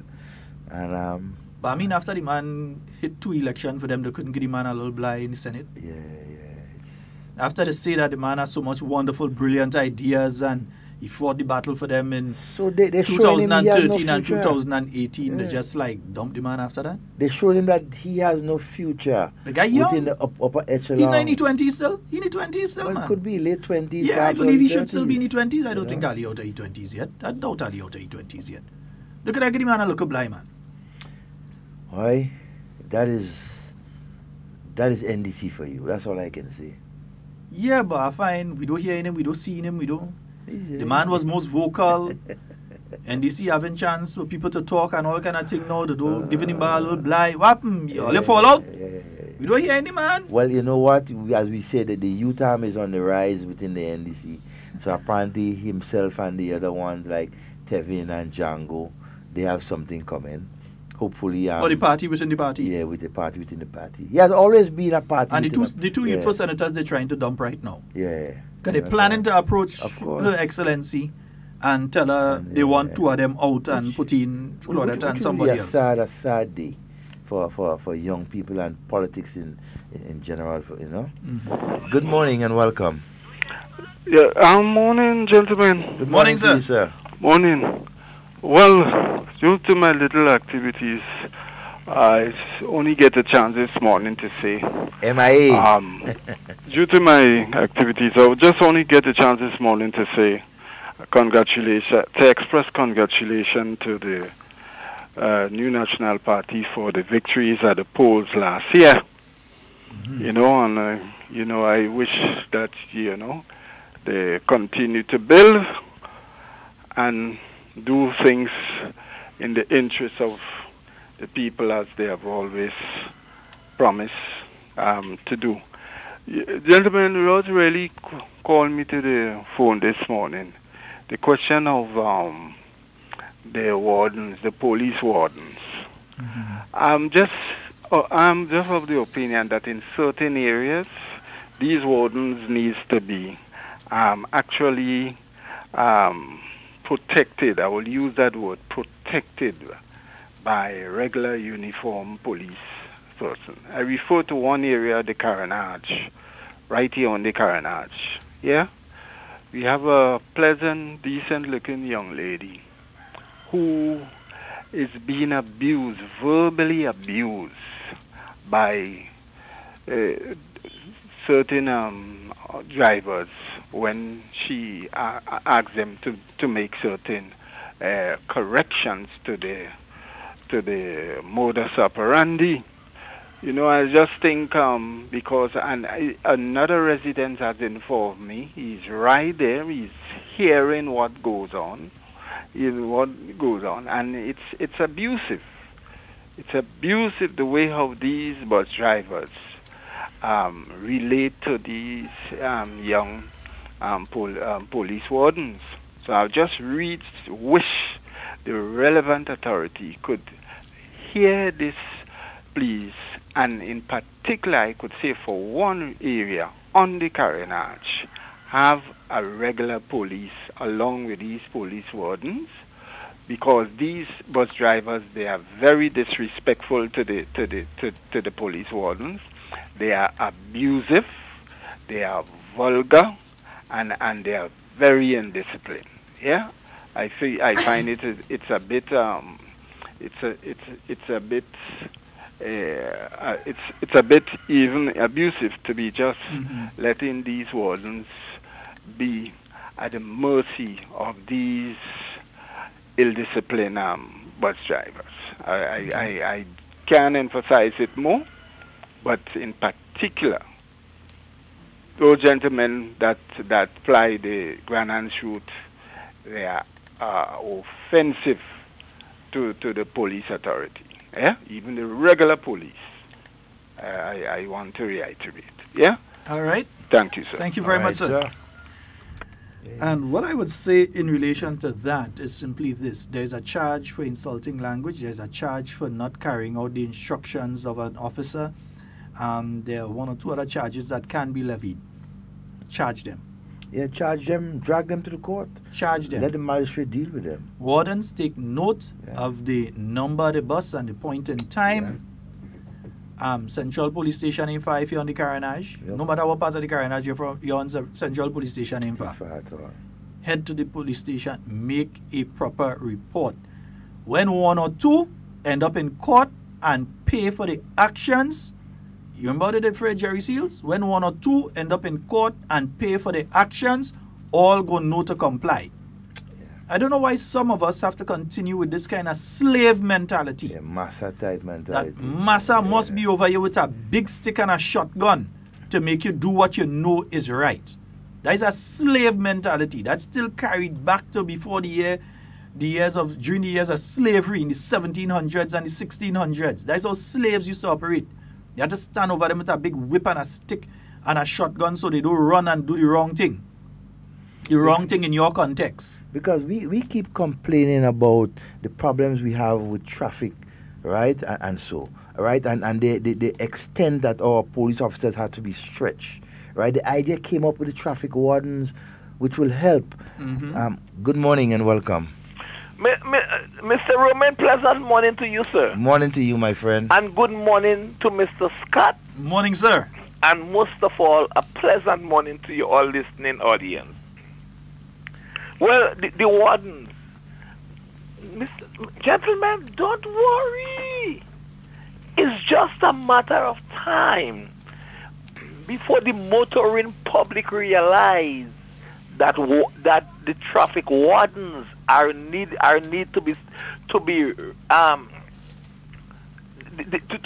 respected as the police officers, because as they continue to pay the price for their disrespect, eventually, things will fall into place. But the wardens, one of the things I want to say is that, and there is no other way for me to explain it. Yeah. Soon as the finances, if not yet, becomes available, what I want to see from in that area is a uniform professional dress code.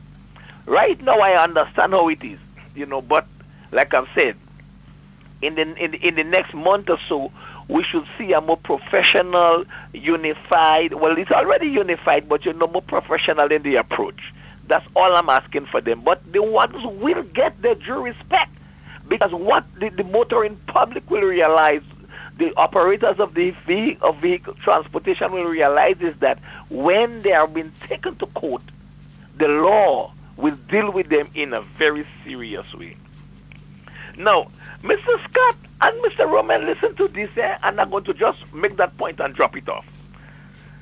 I was more of an atheist than a believer before.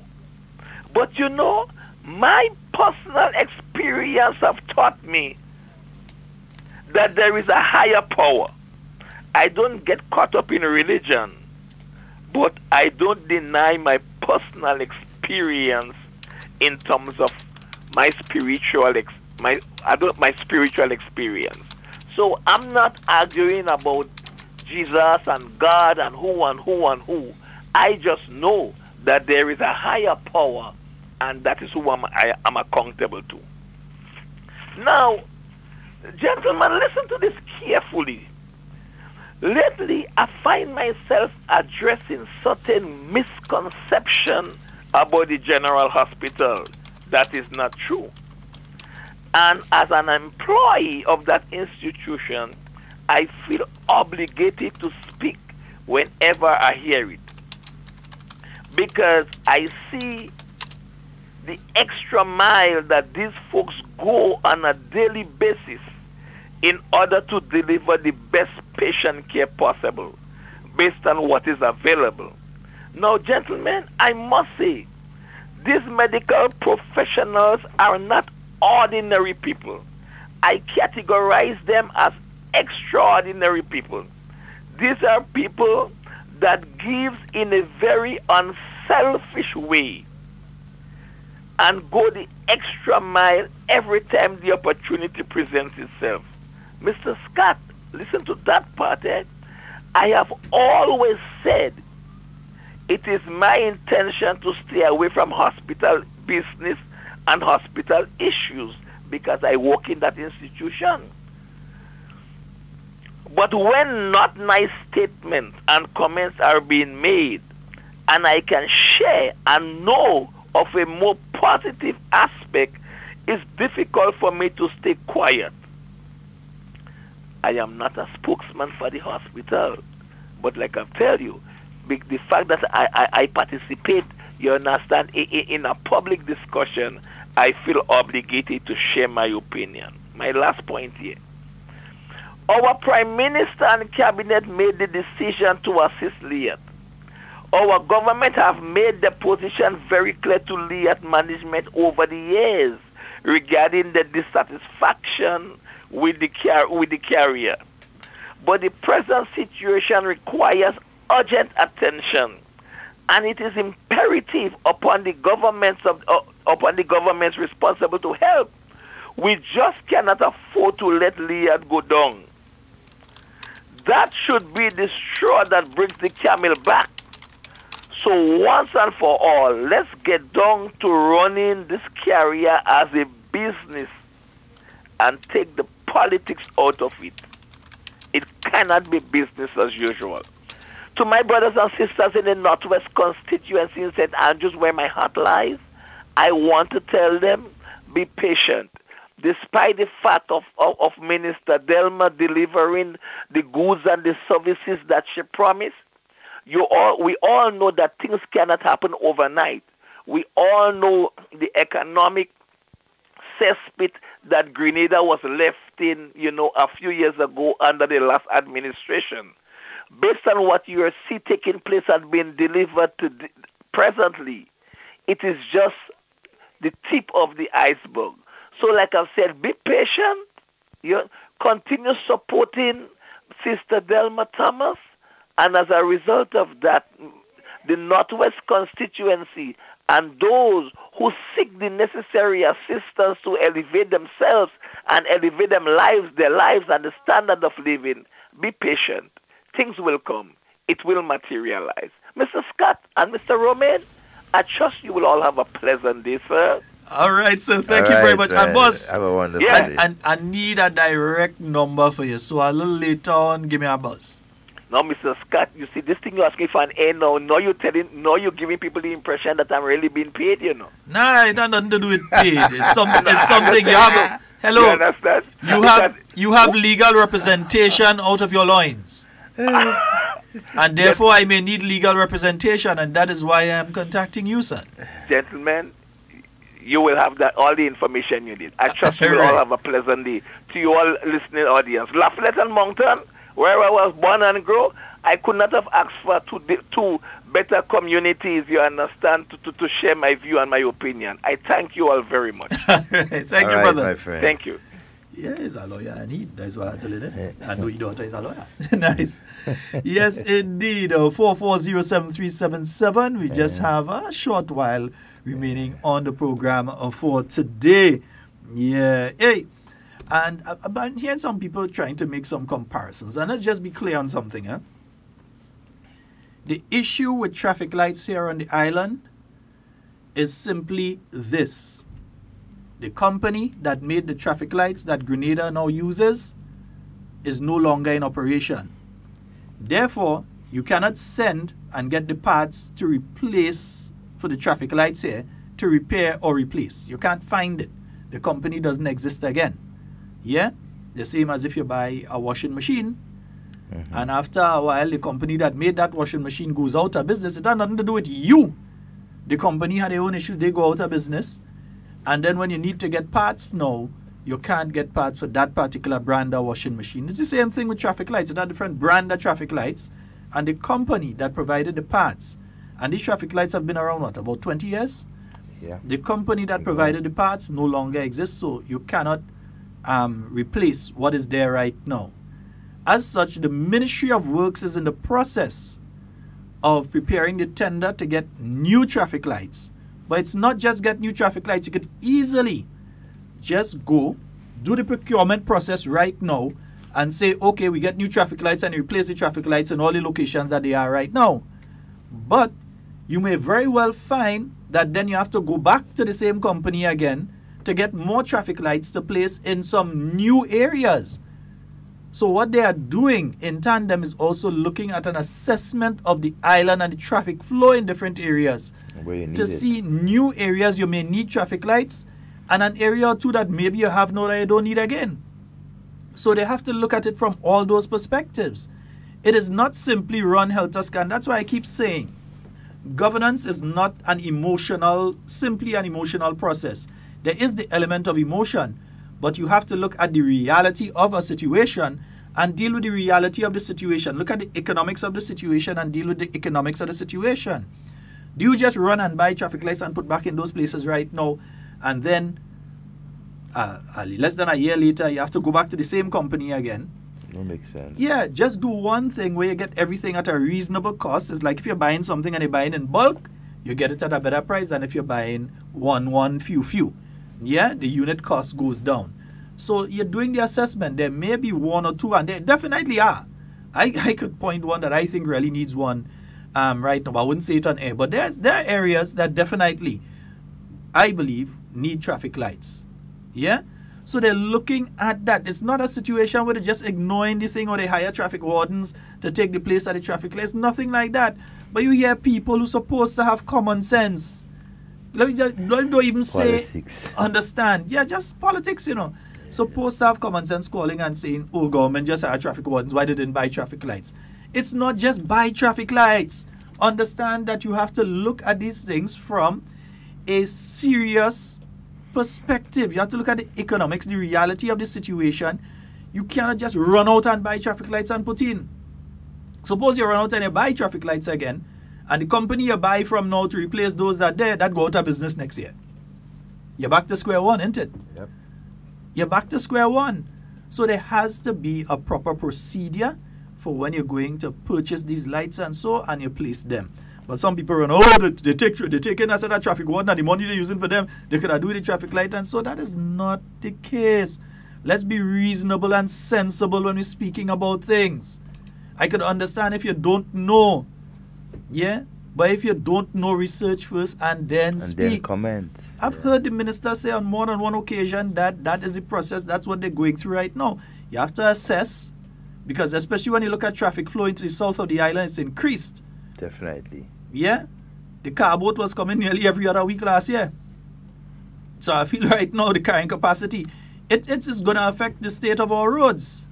It's not like in the year 1995 when you could have played cricket in the road.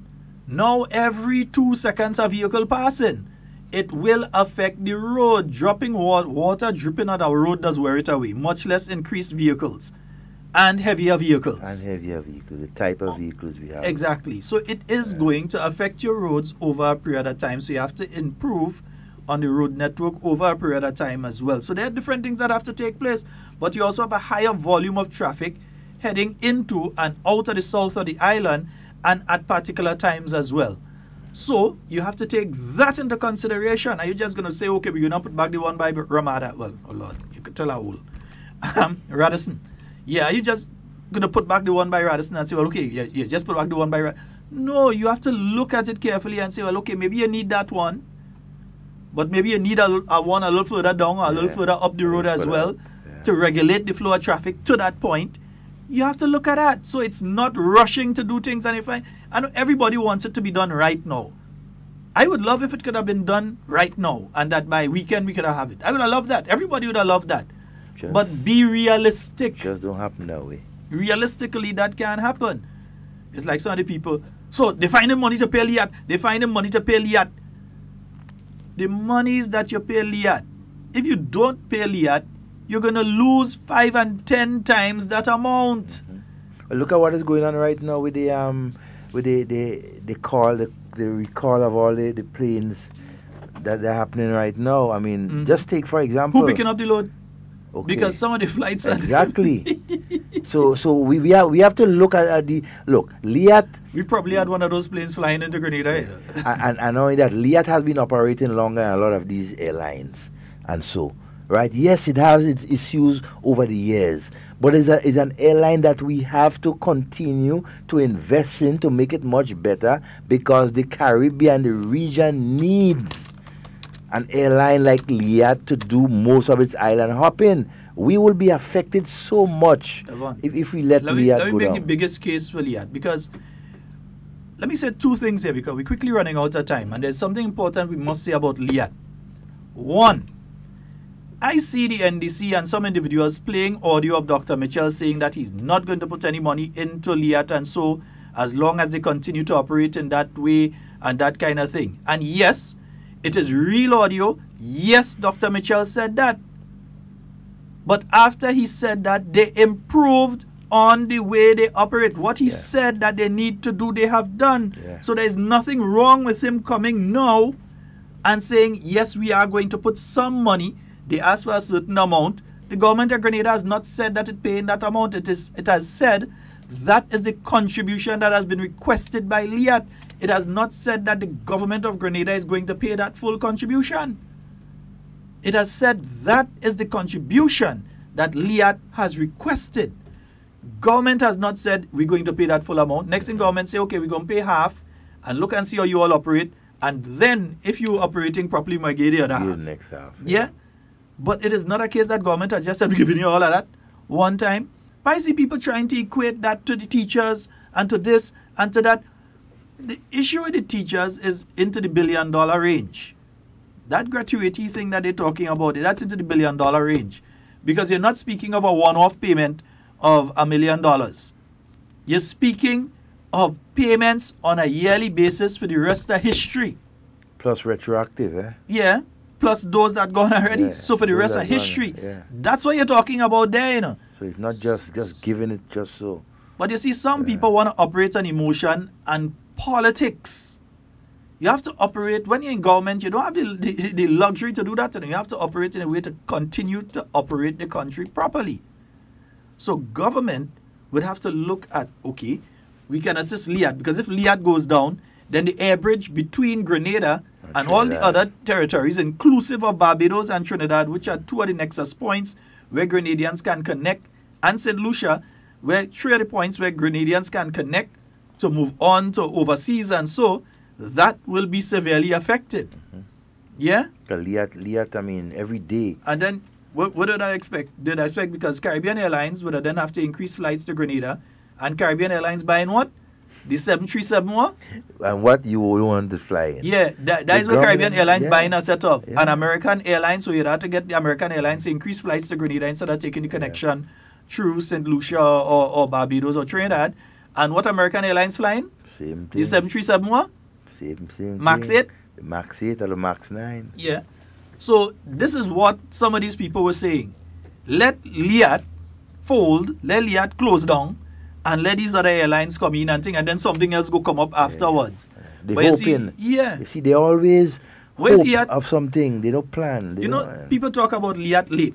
I prefer to be late than never arrive. Yeah. Liat has an excellent safety record. Anytime you see a guy passing a Liat t-shirt, you're supposed to praise him because these guys do an excellent job. You might arrive late, but you arrive alive. Yeah, safe, alive. Excellent maintenance. I mean, they have an excellent record for over the years. Those airlines a lot of them that are operating now don't have that safety record as Liat. Yeah, you arrive. So yeah, they might be an hour late, they might be 2 hours late or so. But you know why they're late? Because they're making sure that you arrive. Yeah. They could be early, they could leave early and never arrive. But they make sure that you arrive. They have an excellent, sometimes we only see the negatives in things and we don't want to say the positives. Say the positive. Liat has an excellent safety record. Some of us will say it for own convenience. American Airlines and them do have the safety record of Liat? No. They don't have the safety record of Liat? They don't. But some people want to run them out on Liat. Fellas down on the airport, big up on yourself. And the amount all of the fellas flights doing an excellent job. Liat staff, you all doing an excellent job. And the amount of flights Liat does be carrying out every day. You know how much amount of maintenance and so these guys have to be doing to these aircrafts on a daily basis. That is why it's so costly for Liat. A lot of island hopping. Hundreds of flights. You understand? And they don't have the luxury of 100 and something planes in their fleet. No. The limited amount they have to maintain it properly and use it efficiently. And therefore, we have to support Liat. If they see that one of the flights, they see, okay, this plane and thing in, that's why Liat would put that plane in, they'll call that plane in, they wouldn't send it out. They call another plane that has to come off another route and come, and then there's a delay. And people start to cuss, we late. Safety first. But which one you prefer? You prefer to take the faulty plane and put you on the faulty plane and you never reach where you're going? Or you prefer to wait an extra 2-3 hours because according to how you're traveling, you travel the day before for something you ain't going and travel today for today. You're going on for certain things. And, next thing is home you're going. So you prefer to not arrive or to arrive. Let's talk common sense when we're having a discussion. Let's use our mental capacity to think things through instead of just attacking because some political activists out there say, oh, government take money and give Liat. If they don't give Liat, understand the economic impact it's going to have on your island. And you cannot, if you are sensible or understand anything about economics, governance, or common sense, equate the Liat, the payment to Liat, to teachers' payments. That is only a fool. And intellectual retard would try to connect the two. An intellectual retard. That is what you have to be able to connect those two. So I'm trying to understand where some people are coming from with this, but understand where they're coming from. They're coming from the nonsensical, politically rose-tinted glasses perspective. They can't see straight. But when you're feeling the pinch of of losing all your support, financial support to run your program, and you're feeling that pinch, you gotta take out your rage on somebody else, So folks, it's been wonderful being Devon, come back to get trouble. Folks, it's been wonderful being here today with you, and whatever you say and do it safe and secure. I want to be speaking to and with you. And not about you. All right, we are out of here. Back tomorrow. For those of you who have the time, head on out to the Western Zone Games. Yeah. They're taking place up there at the Cuthbert Peters Park. You can check the National Secondary School Sports page on Facebook. Yeah, we're going to drop a link in between the Hard Talk chat there. We're going to drop a link as well. And remember the rebroadcast of today's program tonight in Brooklyn from 10 p.m. via 94.9 and from 8 p.m. here in Grenada and 3 a.m. on 89.5 CRFM. Also, www.HARDTALKGrenada.com. You can always check us out there, and you can check our Facebook, Hard Talk Grenada at Facebook Live, Hard Talk Live on Facebook and on YouTube, Hard Talk Grenada. My name is Sheldon Scott. I'm Devon Romain. And we are out of here. Peace. Tomorrow's future is here today. Friday, April 5th. Kirani James Athletic Stadium. National Secondary School Games. Run, throw, jump. National Secondary School Games 2019. Your games, your future.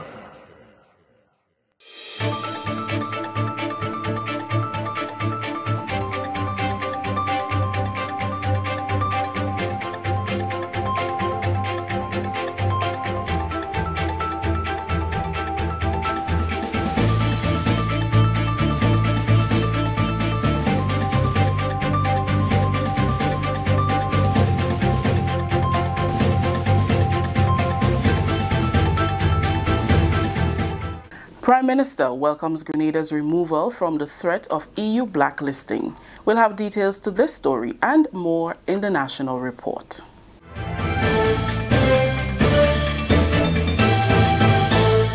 With the details to the news for today, Wednesday, March 13th, I am Rakisha St. Louis.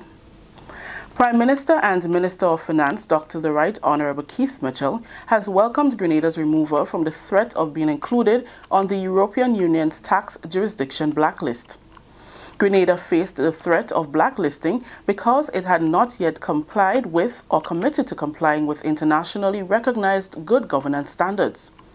The newly published 2019 blacklist shows that Grenada is not included on the list, which is regarded as a tool for the EU member states to combat what is perceived to be tax abuse and unfair tax competition.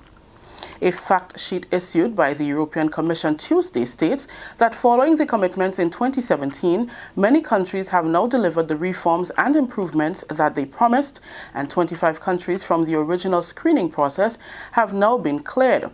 Grenada is listed among those 25 countries. Reacting to the news, Dr. Mitchell said, and I quote, "This is a welcome development. While I maintain that we were unfairly threatened with blacklisting, I must commend the staff of the Ministry of Finance and Legal Affairs for undertaking all that was necessary to ensure full compliance with what was being required of us," unquote. To demonstrate its compliance with international standards, government repealed and amended several pieces of legislation which in the EU's assessment offered preferential tax treatment to companies that are not domiciled in Grenada and therefore considered a discriminatory practice. The acts repealed were the International Companies Act, the International Insurance Act, the Offshore Banking Act, while the International Trust Bill was amended to prohibit the creation of any new trust after December 31st, 2018. While the level of unemployment has dropped significantly from over 40% to 20.9% as of June 2018, Prime Minister and Minister for Finance, Dr. the Right Honourable Keith Mitchell, expects an even further decrease given the level of employment opportunities being created in construction and other areas. Speaking with the media during Tuesday's post-cabinet briefing, Dr. Mitchell said they expect to have an updated report by the middle of the year. There is an ongoing national labor post survey being done, and that number will be, in fact, given to the country in June this year. So given that it was 20.9 last year, and given the amount of activities that I would elaborate that has taken place since then, I expect that number will be in the teens, and I would not be surprised what level of teens it is at this particular time. It could be as much as 15, 13, whatever number it is, to me, highly significant in every sense of the word. 2019 is the year for farm access road maintenance and development. That's according to Agriculture and Lands Minister Honourable Yolan Bain Hosford on Tuesday during a tour of farmlands in Munlong, St. Andrew. Minister Hosford said having good road network enhances production and boosts economic growth. She said roads will be given priority for 2019. I have started my visit a few months ago. I started in Sateres. I visited Barak and the other areas. And this week we started off in Monlong and we looked at 3 roads in Monlong. And, you know, it's really a pleasure to go to these farms, but it's so sad that the roads are so bad, you know. And, I mean, when I look at the amount of work that is being done by these farmers, I mean, they must have the roads. And that is something we seriously would be looking at. I don't know what project we would put it under, whether it's through the farm roads, feeder roads, on the SIPE, wherever, or even through the ministers, you know, under the special project, if they can help to alleviate some of the problems that these farmers are going through. No, it's worrisome. She added that support for farmers is essential in the move towards the food security and buy local campaign. I want to applaud the efforts of the farmers. We're looking at food security in our country. These are the people that secure our food. These are the people that grow the foods that we eat every day. So we have to give them the kind of support that they need. And, you know, when you look at the lush green vegetation, and you look at the quality of farming that is being done, and how they take care, how nutritious the plants are, you know, and it's room for concern that we cannot get the roads done. So that is something that is on the and we will be helping the farmers to get to their farm. District Agriculture Officer Chris Matthew is happy that the cries of the farmers are being heard. For the past 13 years working with the Ministry of Agriculture, all the cry was from the farmers is that roads, roads, roads. And I'm happy that the minister is here today so that the farmer could highlight the plight of the roads, you know. So I wish that something could work out in terms of everything can be done at the same time, you know. But I wish that the roads could be fixed to assist the problem. This is the National Report. We'll have more news after the break. We say thank you to the Southern Zone for a very successful start to the National Secondary School Games. Now on Thursday, 14th March from 9 a.m., we head west side to the Cutman Peters Park in War for the Western Zone qualifiers. See Powerhouse, McDonald College, St. Mark's Secondary, St. John Christian Secondary, St. Rose Modern Secondary, Happy Hill Secondary, Grenada SDA Comprehensive, all competing for placement at the Grand Final to be held at the Kirani James Athletic Stadium. Friday, April 5th. All students present, past, and well-wishers, please come out to support the nation's children. Admission absolutely free for everyone. Now on Thursday, 14th March, National Secondary School Games, Western Zone. Your games, your future. Our nation's children still have a dream. The opportunity will shape their destiny. Thursday, 14th March. Welcome back. Today, March 13th, 2019, marks 1 year since the re-election of the new National Party government to serve another term in office.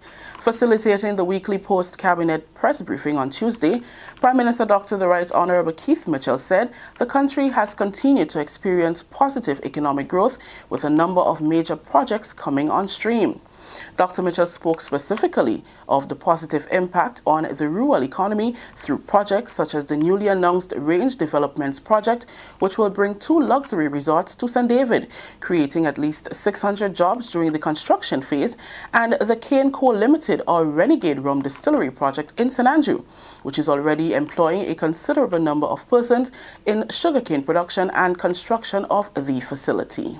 Not only is the development a significant one in terms of the investment that you get over $40 million in investment.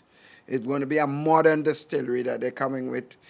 And this, as you know, they already acquired lands and leased lands from various farmers and employed over 120 persons already producing the sugarcane in several parts of the country because there's special sugarcane for that particular project. And all the rum production will be exported. None would be sold. They will not be sold in Grenada. It's all for export. So you will see a serious increase in manufacturing activity in the country because it will boost manufacturing. You're talking millions of dollars. You'll also see it's serious improvement in the employment level in the country. Generally speaking, Dr. Mitchell noted that Grenada continues to see a considerable number of investment projects. He disclosed that in 2018, the Investment Promotion Agency approved 47 projects, 23 of which are in the tourism sector, 19 in manufacturing, and 5 in the services sector. Combined, these projects have an estimated value of EC $322 million and are expected to create 1,200 permanent jobs. The Prime Minister also revealed that foreign capital brought in through investment projects totaled more than EC $400 million in 2018, a significant increase over 2017, when foreign capital inflow was $166 million. Finally, some of the challenges faced by law enforcement and the effects of drugs and the marijuana trade between Grenada and St. Vincent were recently discussed by stakeholders who attended the 14th annual meeting of the Grenada Drug Epidemiology Network and the National Drug Observatory. Annette Moore reports on the 14th annual meeting held recently at the Ministry of Education. Permanent Secretary in the Ministry of Education, Human Resource Development and Religious Affairs, Kevin Andel, speaking on behalf of the Minister for Education, says Grenada is the oldest serving drug control network of its kind in the Caribbean. Grenada is now an early warning system to inform all of us about the potential threat of drugs, the emergence of new psychoactive substances, the latest development in drug control and other related matters. For the past 2 years, the focus of Grenada the meetings had been on drug treatment. However, for this year, for the very first time, the focus will be on financial crimes. Issues to be addressed included statistical data on and types of financial crimes, the impact of financial crimes on the economy and national security, key aspects of legislation addressing financial crimes, and how the public can identify and report these crimes. Japal says the Financial Intelligence Unit, FIU, is one of the Drug Control Unit's critical partners as it relates to occurrences like money laundering. She also noted that the unit just completed a collaborative effort with the St. George's University to complete a data collection study on the economic cost of drugs in Grenada, funded by the Inter-American Drug Abuse Control Commission, CCAD. Grenada has also been working along with regional countries on various drug policies. Given that the theme for this year's Grenada meeting was the impact of money laundering and other financial crimes in Grenada, Superintendent Tafawa Pear, head of the Financial Intelligence Unit, delivered the feature presentation on the theme. Money laundering is the generic term used to describe the process by which criminals disguise the original ownership and control of the proceeds of criminal conduct by making such proceeds appear to have derived from legitimate sources. The 2012 Proceeds of Crime Act, and this act makes provision with respect to proceeds of crime and related matters by criminalizing money laundering and other associated offenses. A person found guilty of money laundering, according to section 3510 of the Act on summary conviction, can be fined up to $500,000 or be in prison for 5 years or to both such fine and imprisonment. On indictment, imprisonment for 14 years and unlimited fine. Pear spoke extensively on suspicious financial activity and also went into detail on these factors as it relates to the Grenada-St. Vincent trade. I see a vast increase in the seizures when it comes to marijuana from St. Vincent, right? Well, let me just tell you this, that Grenada do have a fervent trade with St. Vincent. We're still trying to figure out the products that are imported. But what I can tell you is that with one money remitter, from May 2018 to December 2018, close to $600,000 was sent from Grenada to St. Vincent. And so far for 2019, $140,000. So I'll leave you to make that conclusion as to what these monies are going for. Because the last time I heard is just some coconuts and breadfruit sometimes when we're having a bad season. Dave Alexander, the drug control officer, presented his update on the status of Grenada's participation in the 7th evaluation round of the Multilateral Evaluation Mechanism, or MEM.